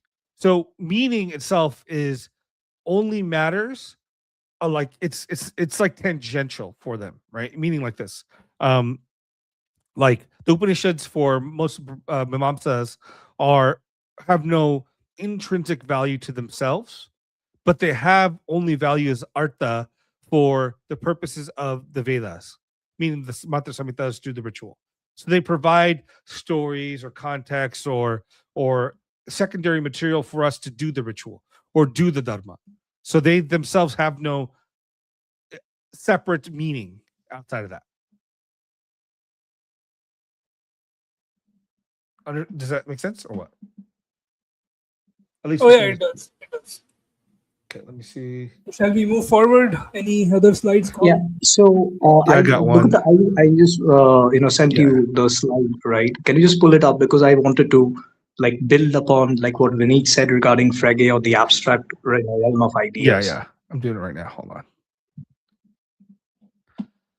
This one. There we go. Okay. There we go. Okay. Right. There you go. Yeah. So Vineet, you address the point, right? That it maybe the mantras exist as these eternal archetypes, or these the content of the proposition is in this eternal timeless state that the rishis grasped, right? Now within the Rig Veda Samhita, there's a mantra, the famous sukta, which is cognized or seen by the rishi Dirghatamas. It's in mandala 4. The sukta number is 164, and it is also the famous verse from which you get the often misquoted mantra ekam satvipra vahuda vadanti. The truth is one, sages know it in many names. So within this long hymn, which is very esoteric in its nature, the Richa, or the mantra 39 talks about Richo Akshare Parame Vyoman Yasmin Deva Adhi Vishve Nishedhu, right? The Richas or the mantras is in the Parame Vyoman, is in the Akshara, that is the non-shara or moving away or decaying, right? Not So it's changing. eternal, non-changing, right? Parame Vyoma, the highest Vyoma or the highest space. That's Yes, Vaikuntha. That's Vaikuntha basically, right? yeah, you can take that, right? Of course, of course. Right. And it says that Yashmin Deva Adhi Vishve Nishedu, right? Where the devas are seated on the mantras. So it's very poetic in that, seeing how these these entities relate with these sonic or sound forms. And then it says Yastanna Veda Kim Richa Karishyati. So he who doesn't know it, what will he do? Ya ittad vidushta ime samasate. And he knows it, then he has attained it, right? So he who doesn't knows this secret, what use will this Veda be to him? But he who knows this has already attained it, right? Now Shayana, who is the 13th century, I guess he's 13th century during the Vijayanagara Empire. He comments on this, right? And he compares the richas as mantras, right? As on the right side, you can see the multiple layers of meanings. So within the domain of the natural order, he compares the richa with the solar orb, right? Because there's also an understanding of the mantras emanating from the sun, the gods being the rays, because the rays play out. So the devas are also, root word div means to play, right? So there's that connection that's made. And akshara is the self of that solar orb that is sitting over there. Because remember, this mantra is also for Surya, right? As a center of all axis. He also, connects this Parame Vyuman, which you said is Vaikuntha, as Shayana is an Advaitin. He compares this Vyuman or this space nature with Brahman, right? That it's expansive, it contains all things within it. It's the ground of all beings. So this highest heaven is basically Brahman, and all the Vedas, all the mantras, as words denoting, being the primary denoting or the primary reference of all the mantras being Brahman, it's grounded in it. And as all the devas are powers or emanations or beings that derive their powers from that, even if you take the Mimamsaka view that the Shabda is the deva, right? Even in that case, the devas are residing in this Parame Vyoma, right? In this Akshara, in this imperishable realm from which all things are issuing forth. And the rishis are capturing it, cognizing it in their mind, right? So this is from within the Samhita. So that's why I wanted to bring this out, right? To show that within the Vedas itself, even if I take the conclusion that the Mandala 1 is a later addition within the corpus, even that early it is understood that there's this transcendental nature to these mantras, right? And of course, Shayana then goes to to the Advaitin path of following the footstep of his guru Shankaracharya, that he who doesn't know this, what will he do? Because so over there he takes this as he who thinks, or he who doesn't know the true meaning of the Vedas, he thinks that this is only for the rituals, right? So maybe it's a tongue-in-cheek kind of like an attack towards the Mimamsakas, that you think rituals are the it's also funny because I think so. I think Mimamsakas or any of these traditions were never separate traditions in their own, meaning like, so for example, there's a great article written by Alexander Uskokov, which it's about this Mimamsa scholar named Parthasarthi Mishra, who is Mimamsaka, but he has this deep connection to Krishna. So he still is probably somewhat of Vedantin, right? So, like, what I'm trying to say is there were probably a lot of the Mimamsakas were probably Mimamsakas for the purposes of their philosophical positions and what they put forth and argued against these other people. And they probably had the other positions within that too, because a lot of times within the Indian tradition, you use arguments just to defeat your opponents, even though you might have similar positions to your opponents, but a different way to get there.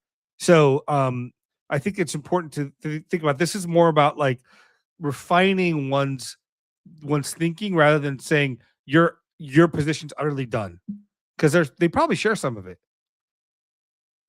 Of course, the Mimamsa positions and all schools, right? Sankhya, Yoga, Yeah. Nyaya, they blend into each other. They build upon each other's foundations. Sankhya being a very famous example, right? And even within the so if you take the Sri Vaishnava tradition, Mukunda, even there, and I'm pretty sure it's also the case within the Dvaita tradition that there are Mimamsakas who are Sheshwaravadin Mimamsakas. They accept Ishvara.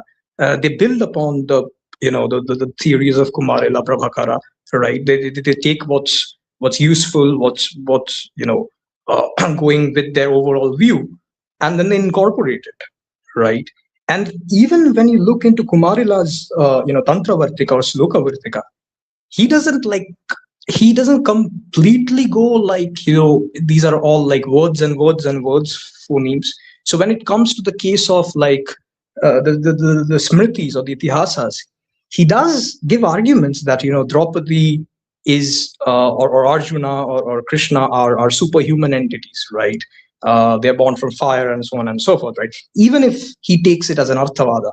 Now maybe there's always a question that how does he understand this? Maybe within the realm of the story, he understands these as superhuman entities, or he can also, as he believes in souls, I think it is not foreign or it is not antithetical to the Mimamsaka's position that even if there's no Ishvara, there are these superhuman beings or these highly elevated souls who have reached what they reached due to their purva janma karmas, and so on and so forth, right? So you see this blending and this kind of malleability of these fuzzy borders between these sampradayas, right? How they blend in and out. Another point that I wanted to just a short one within the same hymn, right? As this entire hymn is even you get the mantra, the two birds sitting on the same tree from the same sukta, right? Dvasuparna sayujya sakha is from this sukta. Over there, within I'm forgetting the exact verse number. There's a line that says that speech has four parts, right? Only one is spoken amongst men. The three are only known to the Brahman or the Brahmanas, right?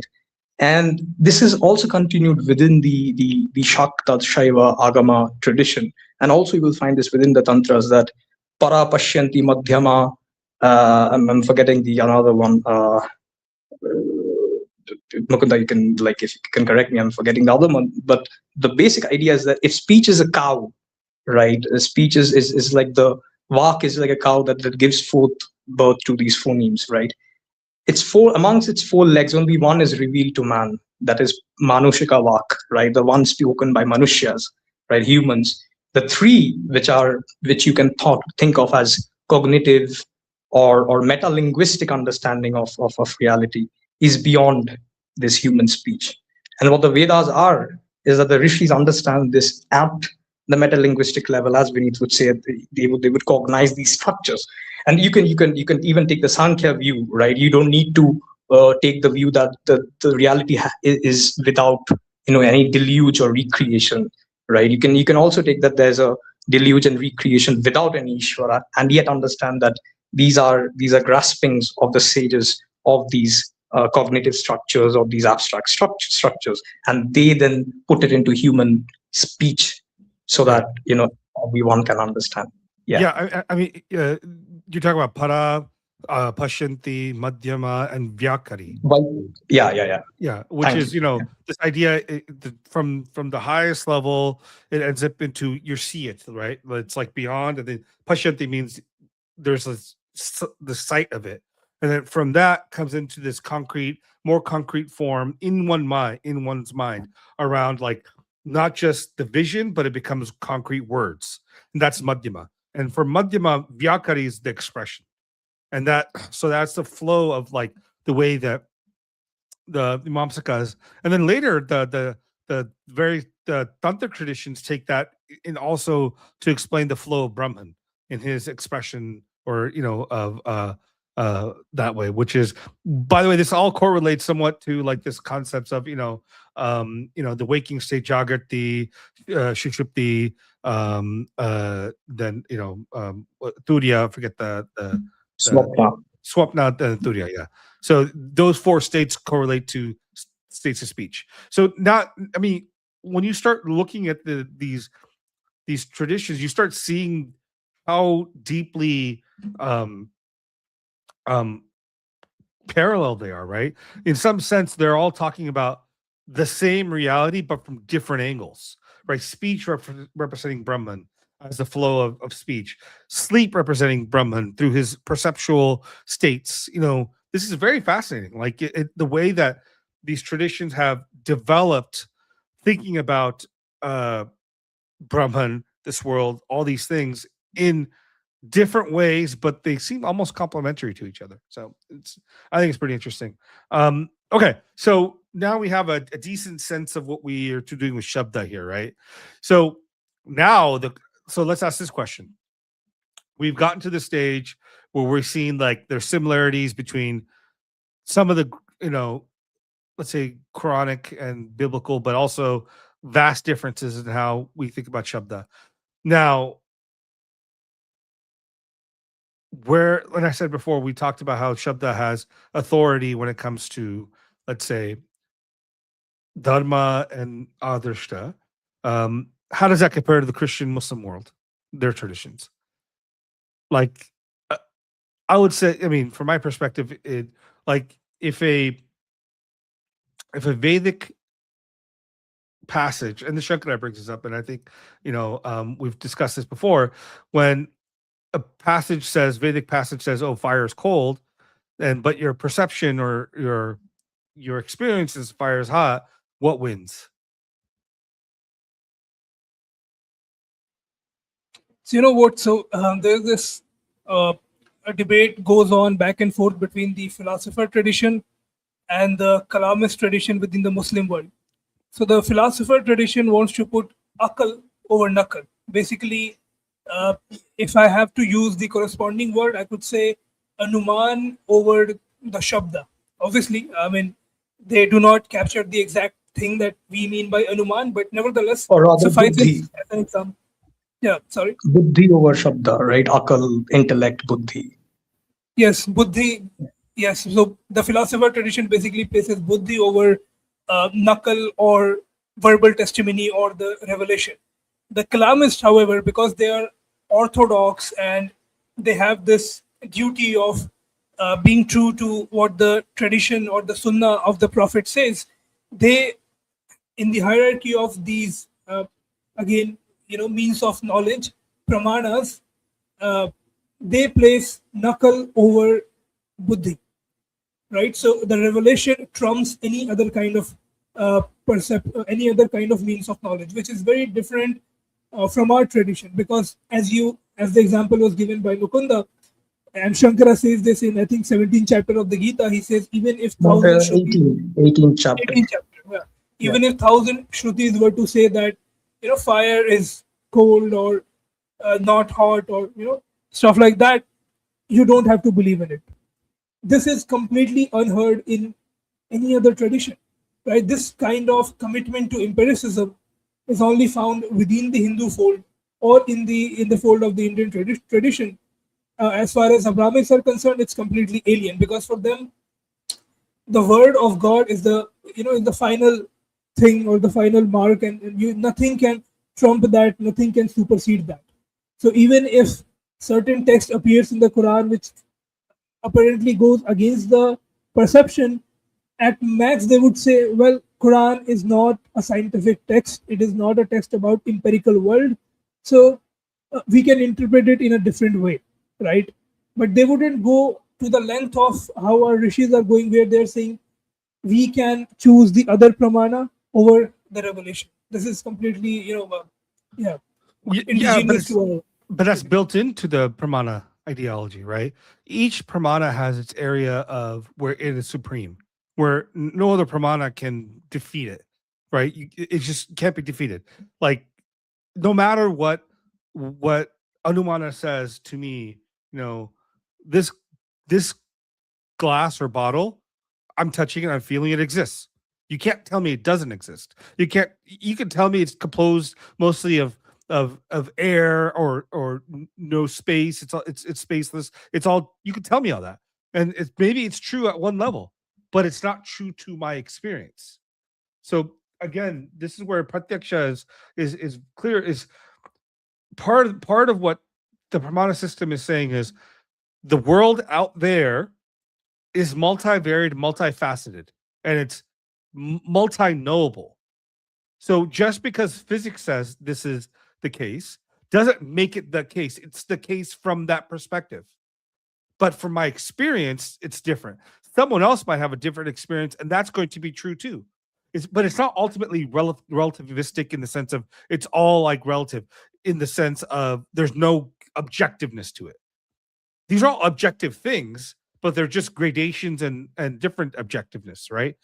Again, it goes back to the elephant and the 6 blind men feeling the elephant and touching it. The same analogy applies to the pramanas. The pramanas each give you some element of reality.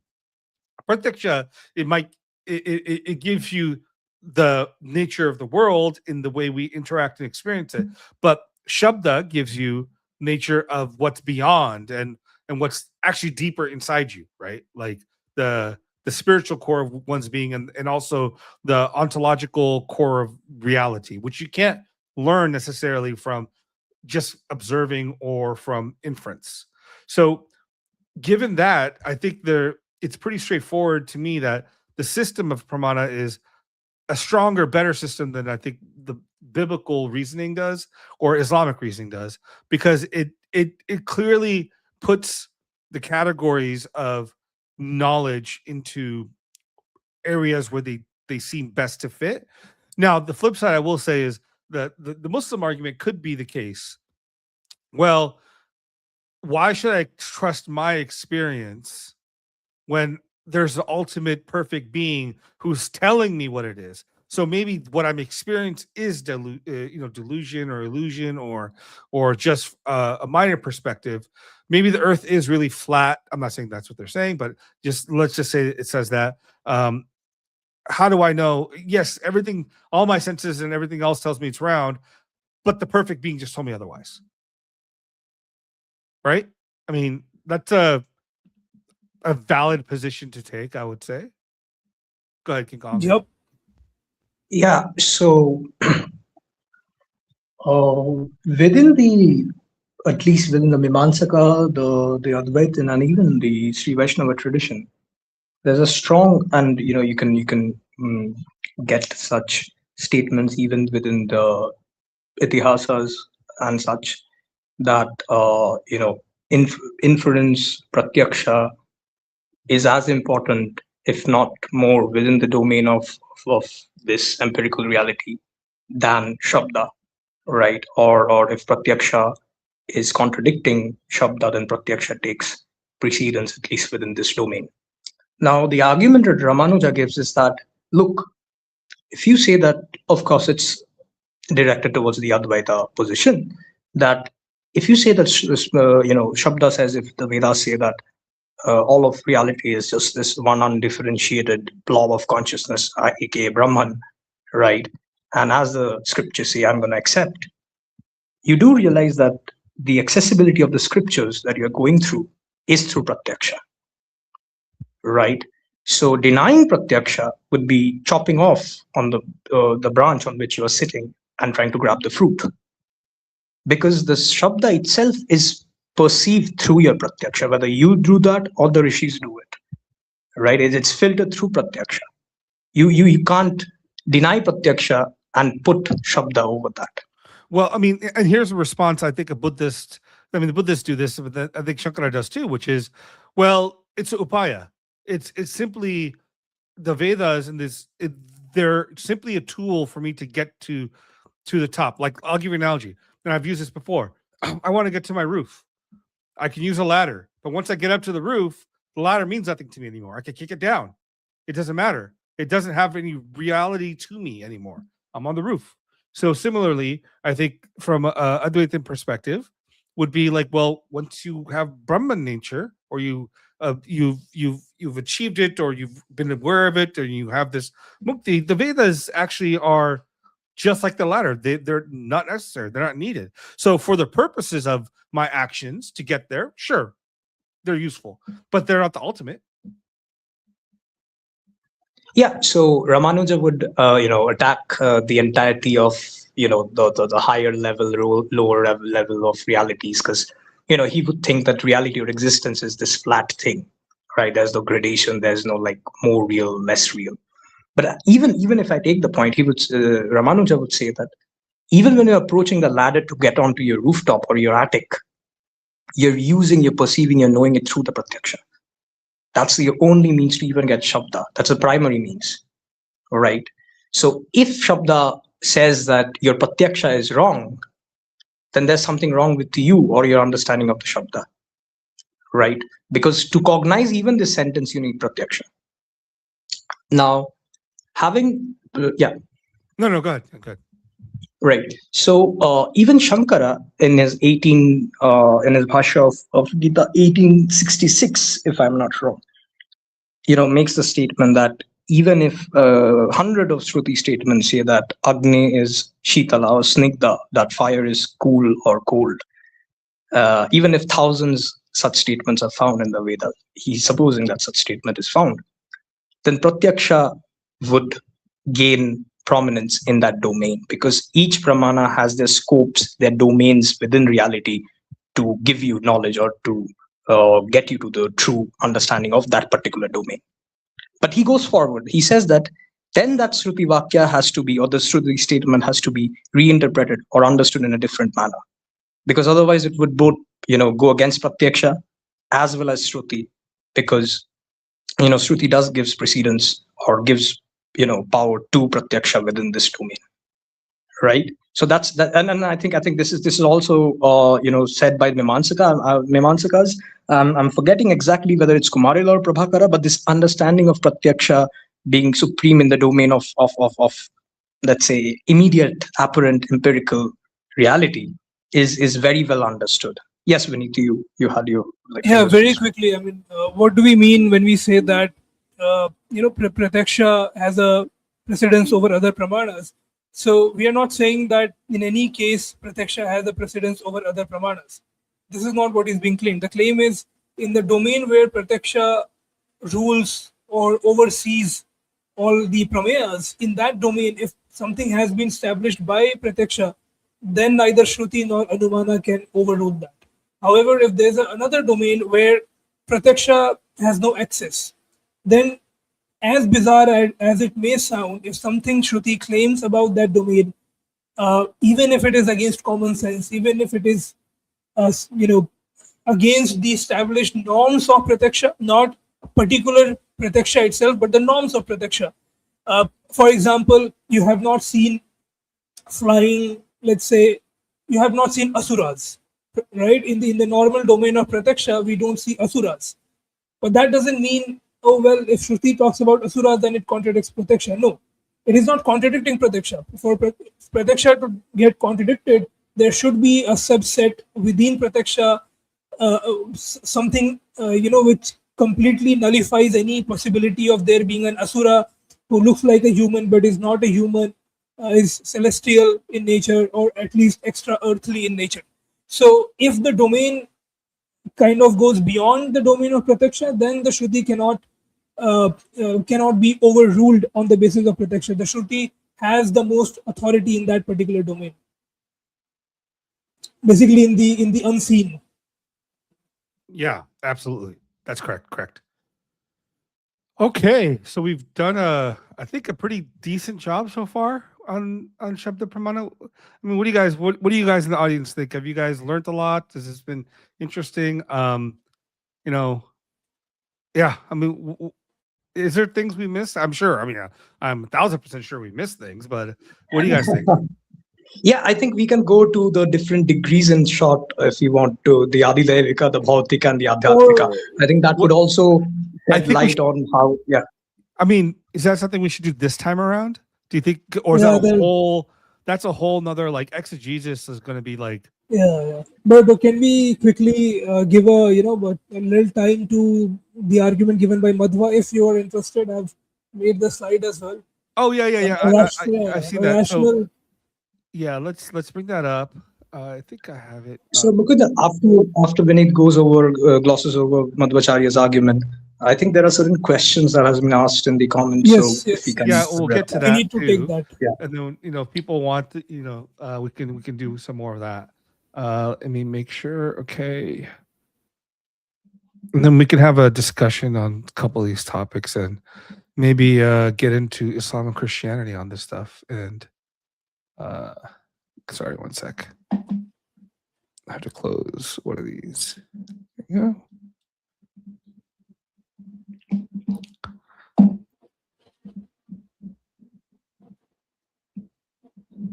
I mean, for those who have been following the stream, by now it's clear that I am obsessed with Madhvacharya. Madhva. In every stream possible. One of his arguments. Are brought up. Yeah, I've noticed that. All right, here we go. All right, Let's so go for yes. I mean, we saw the Mimamsaka argument and regarding the Vedas authorlessness and how Vedas are authoritative. Now, what we have here is what I would like to call the moral argument for the authority of Vedas. In West, whenever moral arguments are brought to the fore, they are brought to prove Ishvara or Brahman. Quite distinct from the Western tendency in Eastern philosophy, especially in Vedanta, the theistic Vedanta school, they bring the moral argument not to prove Ishvara's existence, but rather to argue for the authoritativeness of Vedas. The argument is very simple. If you do not accept Vedas as the authority or anything like the Vedas, which gives you the knowledge of dharma and adharma or morality or what is wrong, what is morally non-justifiable, then you cannot reason into the essence of morality. Basically, that's the gist of the argument. The premise one argues that dharma and adharma are things that cannot be perceived. They cannot be established by pratyaksha.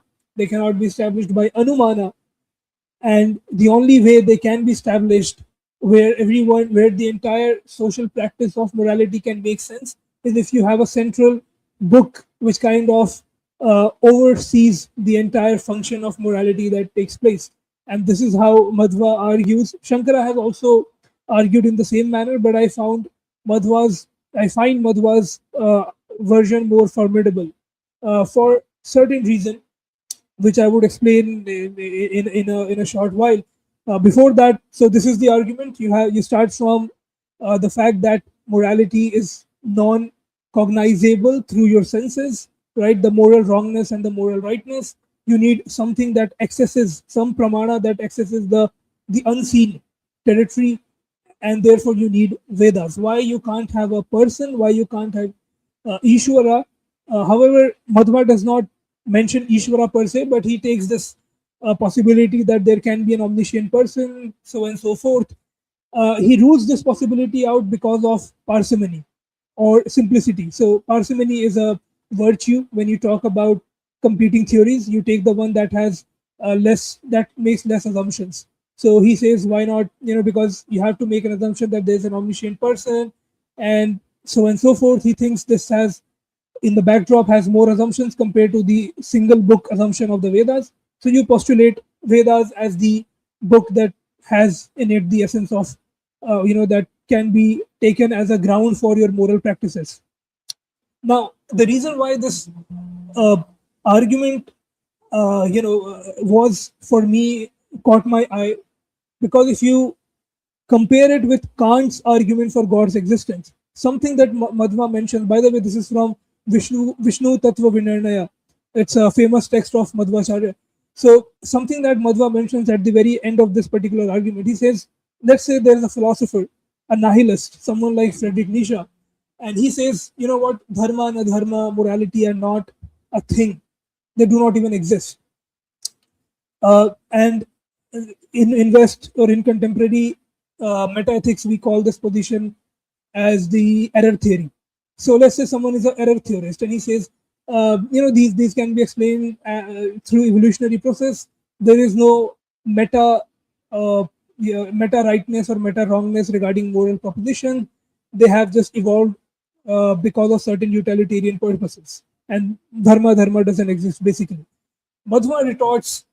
He basically says that if there's a philosopher like that, let's say the prototype to be Friedrich Nietzsche. So he would say such a philosopher cannot even say that his own philosophy would result in something, because a result, you have a virtue and then you have the phala of the virtue. If somebody acts, right, and if he says that I am acting, but the phala of that act may not exist or has no ontological status or has no it would not be translated in a form of an effect, then Madhva says his entire work or his entire philosophy, his entire toiling to give out whatever he thinks he is giving out or trying to affect people around him is baseless. So somebody could simply say that because your whatever your karya, your work, your karma would not result in a phala, does not have an effect, does not have a consequence. It's because it is inconsequential. Your entire philosophy is inconsequential, and therefore it is like saying nothing, because you're not making any difference per se within the schema of philosophy or the thought or the civilization. Now, why this is interesting? So Kant makes a similar argument.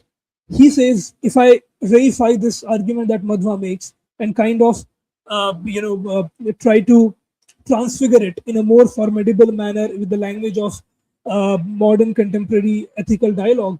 So Kant has a similar argument where he says, if whatever virtue that you're committing, if the virtue does not have a phala, if the phala is not necessitated, if it is not made necessary by any underpinning reality, then your entire hard work of being morally right or morally apt in the whole course of your life will go in vain, right? It means nothing.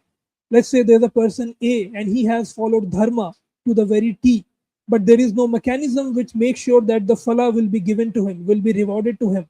Then his entire process of following dharma is of no use, because he will be ending up in the same at the same position as an evil person, because they both are not getting the phala, right? So you might as well want to live your life seeking pleasure, seeking power, exploiting and doing all the wrong deeds that you want to do, because at the end of the day there is no reward for either good acts or the bad acts.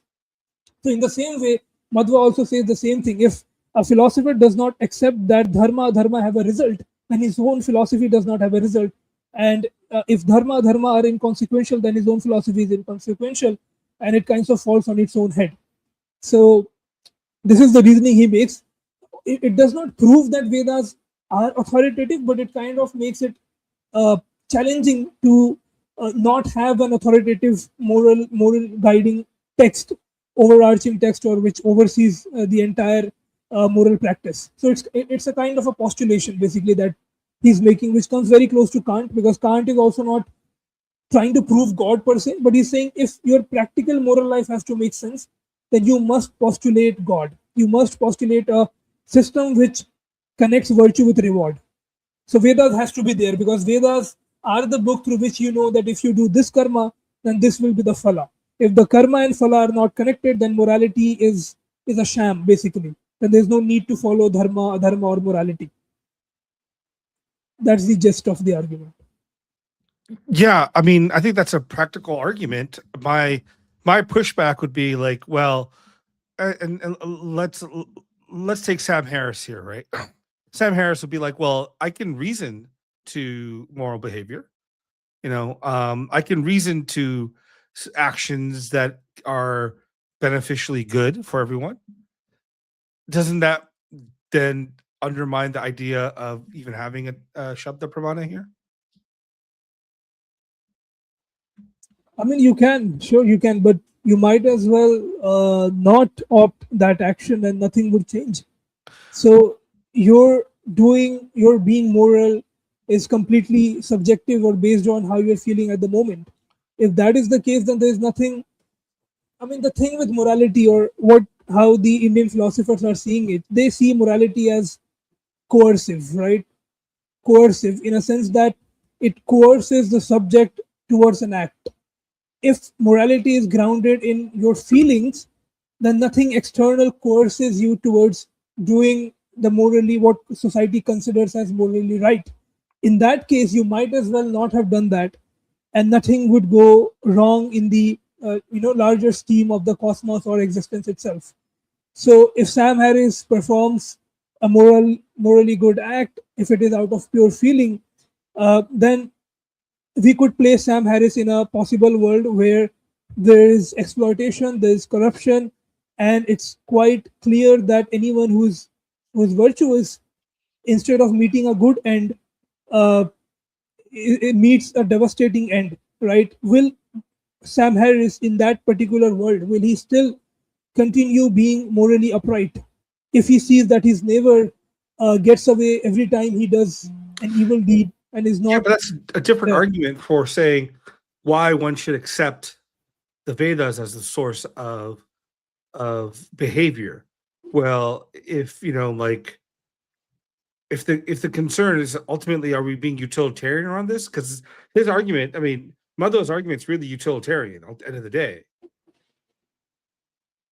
It's It is consequential. utilitarian. Yeah, Yeah, I mean, it's there's a consequential. yeah, it is utilitarian, no doubt about that. Because if you basically saying that if you don't have a central authority that guides morality, then the society will be in shambles.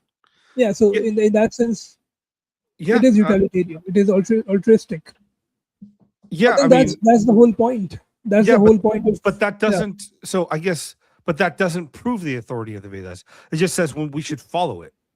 That's it. Yes, and that's yes, and that's why, and I rightly so, when I pointed it out that it does not by itself prove the authority of the Vedas. Right. Therefore, it should be taken as a postulation. Like he's postulating that you must presuppose if you have to function, if morality has to make sense on a practical level, you either postulate God or you postulate something like the Vedas. Okay. If not, yeah, if not, then things can go haywire very quickly. Yeah. Okay. Like consider entire judiciary, entire legal system going corrupt. Then there's no, like, the incentive to be moral in that particular world will be lost.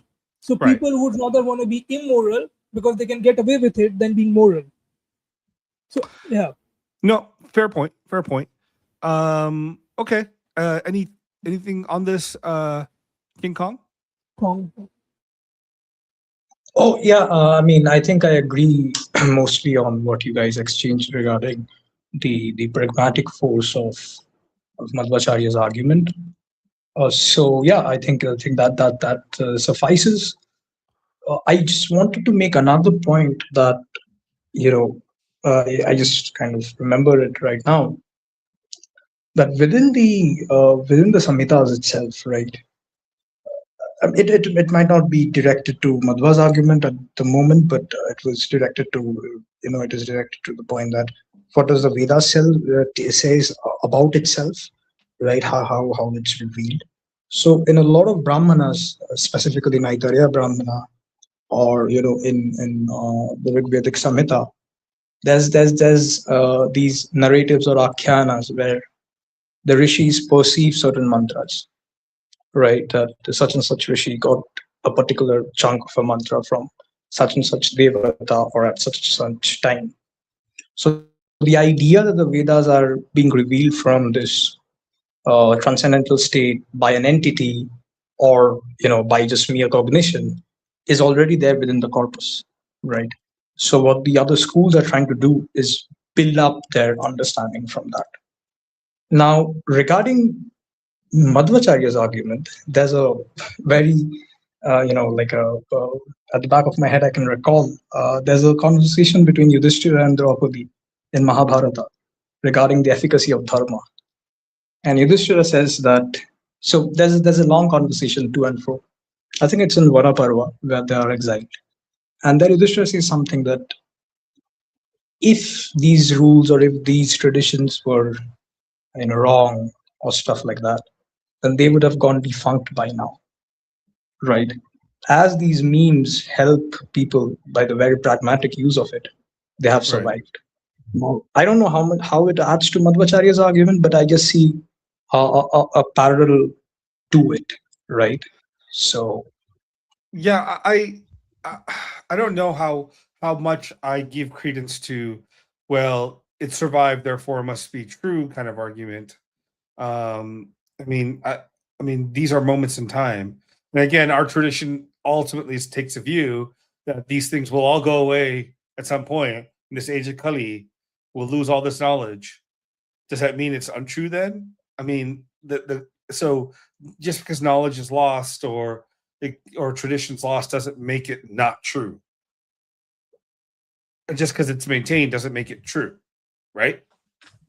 Yeah, so I think there are a lot of Yudhishthira goes on, like he tries to pump Draupadi's intuition towards, like, they're all, of course, disheartened after the exile and all of that, right? So there's this crisis, they're questioning Dharma and all. So one of the arguments that Yudhishthira gives is what I said, and of course it's within the pragmatic side of things. Now, of course, within the tradition itself, these knowledges are lost across time period, and then again they're resuscitated by Ishvara. Which reminds me of the fact that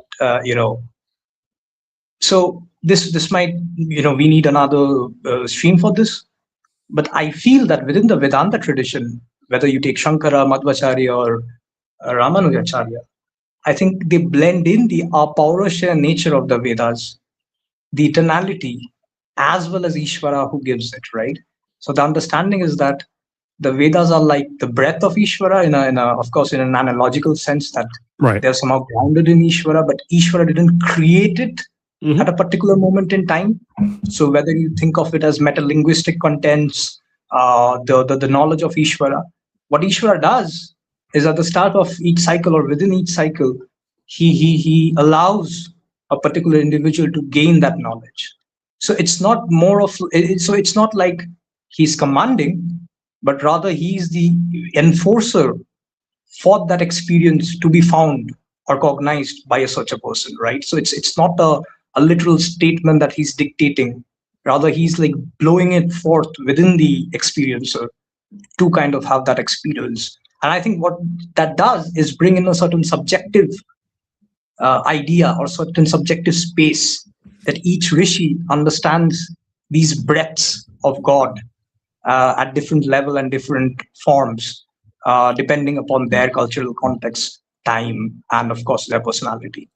So yeah, so I just wanted to make that small point, caveat.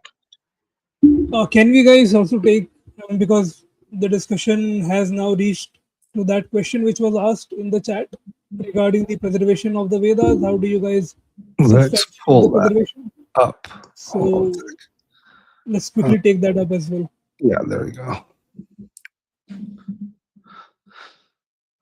Vineet, you seem eager. Go for it.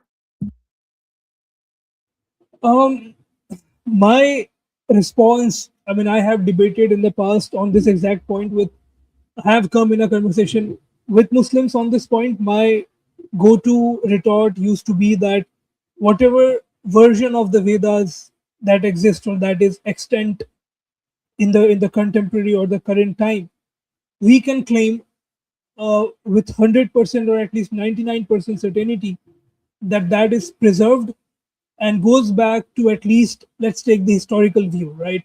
Let's forget about the what the tradition claims, because we are in a dialogue where empirical data are taken readily, more often than not.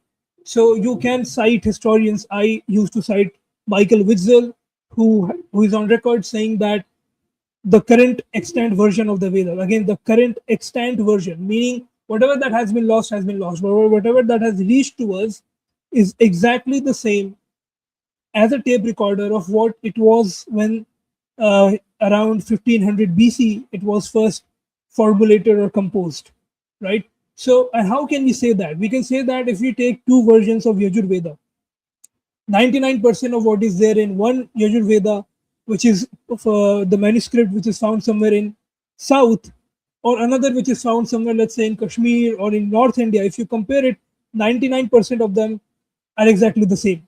Certain differences will be there. So certain differences in pronunciation exist. For example, certain Shakha would pronounce Purusha as Purukha, right? But that's not a that's not a difference per se, or a kind of a difference that would cast doubt on the extant version's veracity.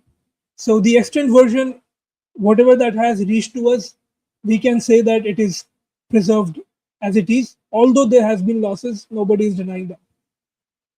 That would be my response. What do you guys think? Go ahead, Kong. Oh, so regarding the preservation, or rather specifically this question that the Shukla Yajurveda and the Krishna Yajurveda differs. Well, it differs because the origin and the purpose with which, or the nature of the structure of the text, how the Shukla and the Krishna Yajurveda, the black and the white, has been constructed, gives the idea, right, that there's this tussle between Yajnavalkya and Vaishampayana, right? And I think it's Yajnavalkya who vomits out this garbled text. At least that's how tradition understands, right? It might have the meaning that there's this tussle between these two schools, or rather, there's the difference in opinion on how to structure the text. So then Yajnavalkya goes to Surya, right, the sun god, and through his assesses, he gets the Shukla Yajurveda, right? Now, that being the narrative, if we compare the two shakhas, the most structure of the rituals, the mantras, and even the Brahmana portions, because if you know about the Krishna Yajurveda, you would know that within the mantras, there are also Brahmana portions that has been interposed, right? That acts as a commentary on the particular yajna. You can find that across other shakhas of other Vedas, right? So a particular Brahmana passages in the Krishna Yajurveda can be found even in the Aitareya Brahmana of the Rig Veda, right? So the shakhas don't change the core meaning or the basic overall structure, the metaphysics or the ontology of how the ritual is done. The shakhas are actually divisions based on a particular school of how they see the text. Now, the majority of the text that we have got, it already covers over or gives ample evidences regarding the nature of reality, jiva, Brahman, karma, the nature of the deities, rituals, etc. Right. So even if I suppose that a certain mantra is, let's say, unmanifested from a traditional view and lost from the academic view, it doesn't change the core message, or even if not the core, the very apparent ritual day-to-day lifestyle and how they approach the deities is not altered or harmed. Now, from a theological perspective, right, within the, I think it's Jaiminiya Brahmana, but it is, we will find this across all other texts also. It said that Ananto Vai Veda, right? The Vedas are infinite. And within the theological schools of even Nyaya, even Vedanta, the understanding is that the Vedas in its primordial state is infinite. And as infinite, it is ungraspable by the jiva, at least in its current state. So Ishvara, as his anugraha or grace, reveals certain portions of the Vedas, or certain parts of the Vedas that he feels is necessary for this particular creation or particular individual, right? But that doesn't change the message or the transcendental nature of the Ur, or let's say the transcendental Veda, which is in Ishvara's conception, right?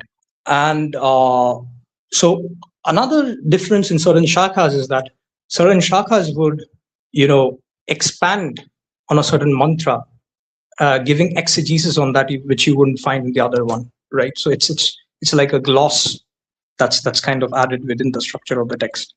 So yeah, that would be my understanding, Mukunda, if you can shed more Yeah, light on that. I mean, my take would be something like this. Let's say there was an Ur Yajurveda, meaning like all these mantras existed, all these ritual stories, all this stuff existed, but you got two different ways that people redacted it, and what they kept in it. Right now, we because we possess both, and we possess a few other ones. These traditions are still surviving; they're maintained. So the Yajurveda, like the Krishna Yajurveda, it's called. I mean, you said this the story, but it's because the Krishna Yajurveda is more mixed. Like the sections are not clearly delineated. You might have a mantra, you have the ritual, and then you have the explanation of it. That's kind of how the Krishna Yajurveda is. Whereas the Shukla Yajurveda on this side is going to have the mantra section, and then you have the Shatapada Brahmana, right? which explains that mantra. And then you have the Brihadaranyaka Upanishad, which is after, right? Which is giving that the esoteric position. So it's clear, delineated, it's cleaner, at least organizationally. So that's one of the reasons it's called Shukla, which is clear. Shukla just doesn't mean white, or it means also clearness or clarity in that sense. So I would say that it's not as if they're like different traditions. I mean, they are, but not like the separate traditions.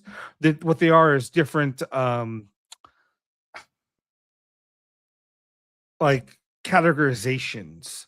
The way they put the text together. Now they share most of the text together. I forget, it's something like 80-90% of the material shared, but how it's structured and how it's put together it's different.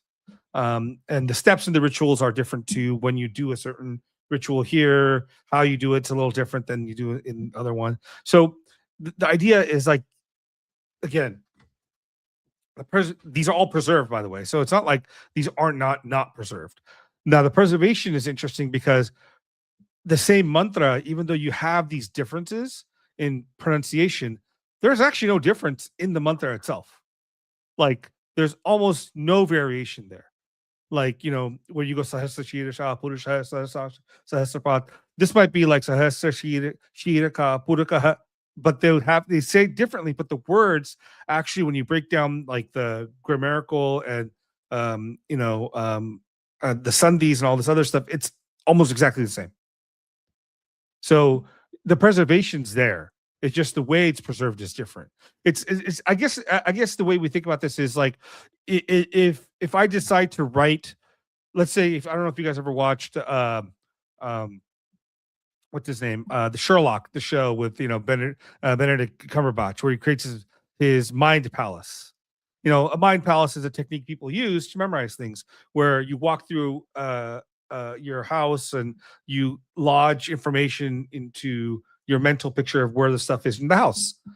But so my house will be different than your house, how I lodge that information, but we still have the same information. So I would say that's something similar to what's happening here. The information's still preserved.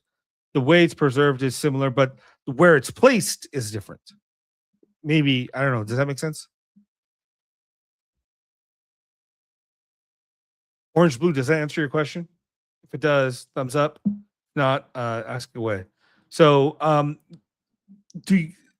give it a couple minutes. Do you guys listening or paying attention either on Twitter or X or on YouTube or whatever? Do you guys have any questions? Do you guys want to throw them up?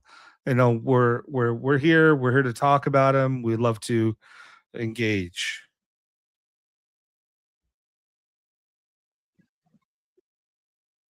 Hi, Kong.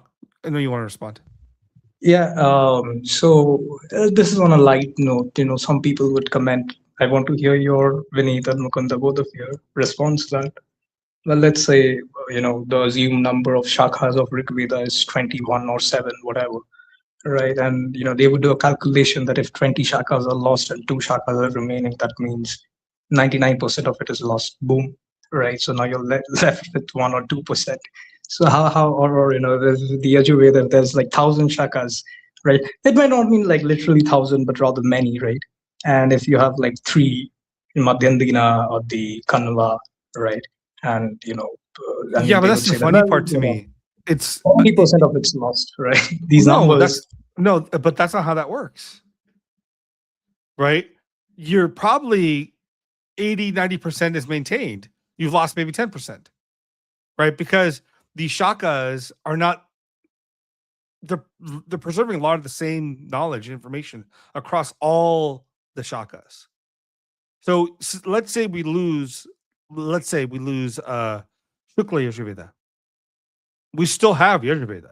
We still have like 90% of the Yajurveda preserved. It's going to be different in terms of its organization, in terms of its particular chanting, but it's preserved, right? So it's not as if each shaka has 100% difference for the other shaka.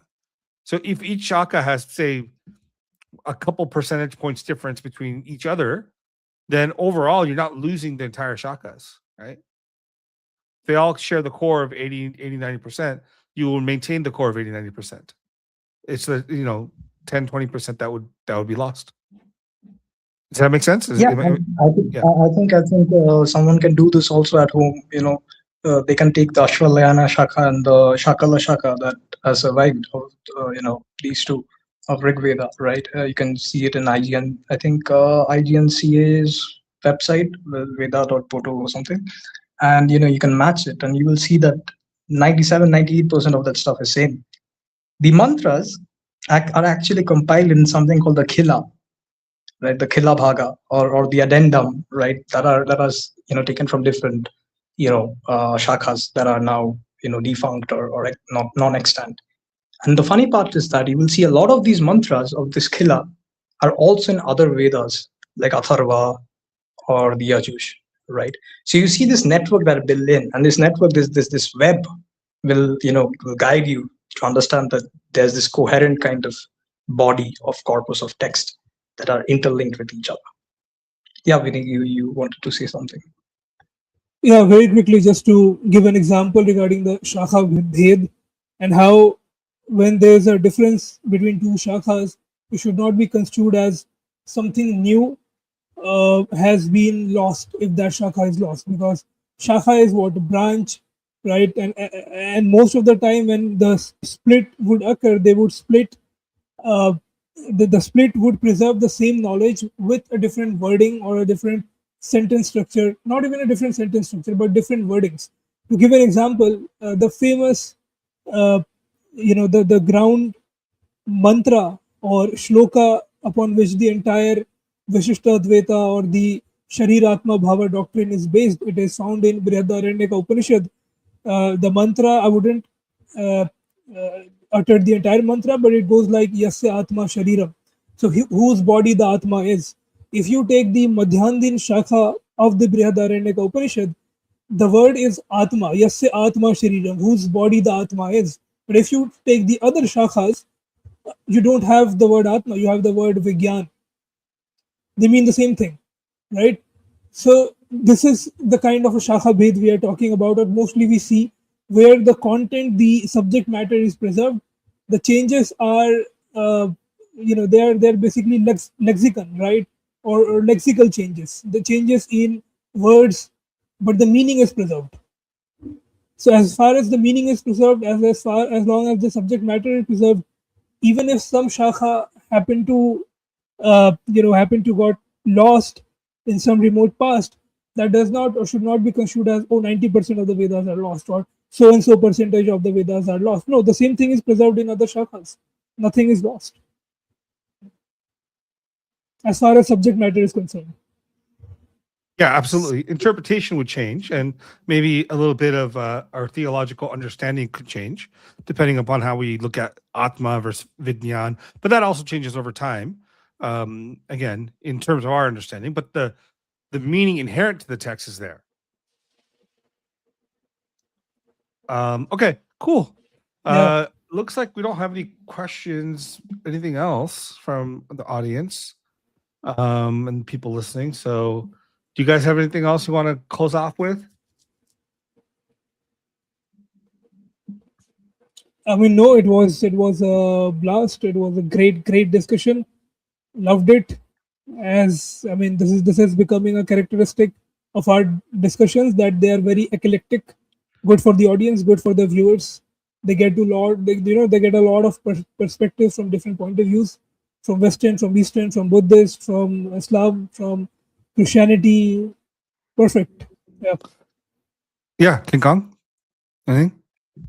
Yeah, it was really great. Like diving into Shabda is something I guess is very important to understand how it functions, because there are a lot of different views, common views like that sometimes muddies the water for a conversation. So I think getting that topic on board and trying to understand it from different perspectives, right? That's really important. And I love the fact that there were these pushbacks. We see different traditions that have historically challenged it, and how those traditions too have some form of shabda within them, right? So how there's similarity as well as this kind of, like, no, your shabda is like kind of not that great or stuff, right? This brings a lot of like flexibility, room for thinking, and a more deeper understanding of the traditions are trying to push. But Right. on the whole, I want to end, or rather try to highlight the point that what we talked about, this pratyaksha kind of having this supremo level within, or at least near supreme level within its domain, or other pramanas too, is something that is very, very quintessential to the Indic traditions, and I would say to also certain traditions of the East, the Taoists, or even Taoist, Buddhist influence Shinto practices, right? How they see their texts, and and I think that kind of helps us understand that when Aryabhatta, right, was understanding how eclipses occur. So within the Shabda of Mahabharata, it's Rahu, right, that engulfs the sun and the moon. But Aryabhatta had no issue in understanding that it talks about a different domain, and the eclipse that we are perceiving, the physical causes that is bringing the eclipse in our material reality, is something that must be ascertained through pratyaksha, right? And Mhm. when we will do the adidayavika, adibhautika, we will understand how these layers of reality kind of sit upon each other and permeate and influence, but then they have their own characteristics. This is something which is which makes the tradition flexible, gives room for other epistemical modes of gaining knowledge. And as with the advancement of empirical science, there's always room, always space to understand it within the traditional Oh view, yeah. keeping in respect that the domain of pratyaksha is not marred by, because my God said so, right? Yeah. Yeah, next week, or when maybe next week or week after, I don't know whenever we do this. I think it's going to be really interesting to go into Adivivik, Adibautik, Adhyatmic, and then we'll add in, Adhyagnik, and then the tantric views that connect it. Because I think this is, in this way, this is one of the most unique things in exegesis across the world, in a way that I think no other tradition preserves at all. So I'm excited about that. But yeah, so thank you guys. I mean, this is great. It's fantastic. Our audience, our listeners, thank you guys for joining us and listening. Man, I just wish more people were interested in this stuff. I was just looking at Twitter, and I'm seeing people like Abhijit Chada's podcast or whatever. He's got like 800, 900 people watching his live stream. And that guy doesn't, I mean, he's whatever, but like in my worldview, it's like, at least the things we're talking about are structured and based on text and based on critical thinking. I think there's too many people going and listening to things about their own culture and traditions that are all about like slapping each other on the back and petting each other's shoulders and not truly engaging in ideas, you know.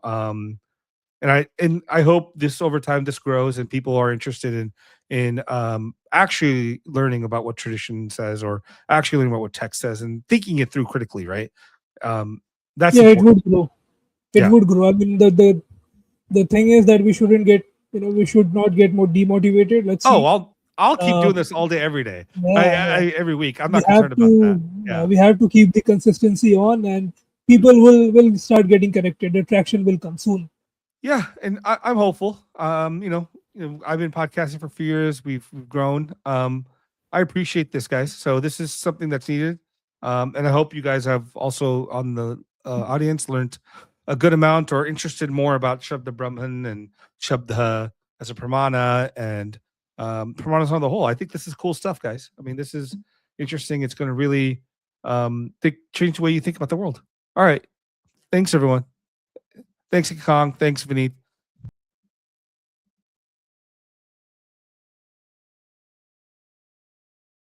All right. Okay, hold on. Let me. I went to. पुष्पसुगन्धसुमलय समीरे पावन मुनिजन यमुना तीरे पावन मुनिजन यमुना तीरे गायति वनमाली गायति वनमाली मधुरं गायति वनमाली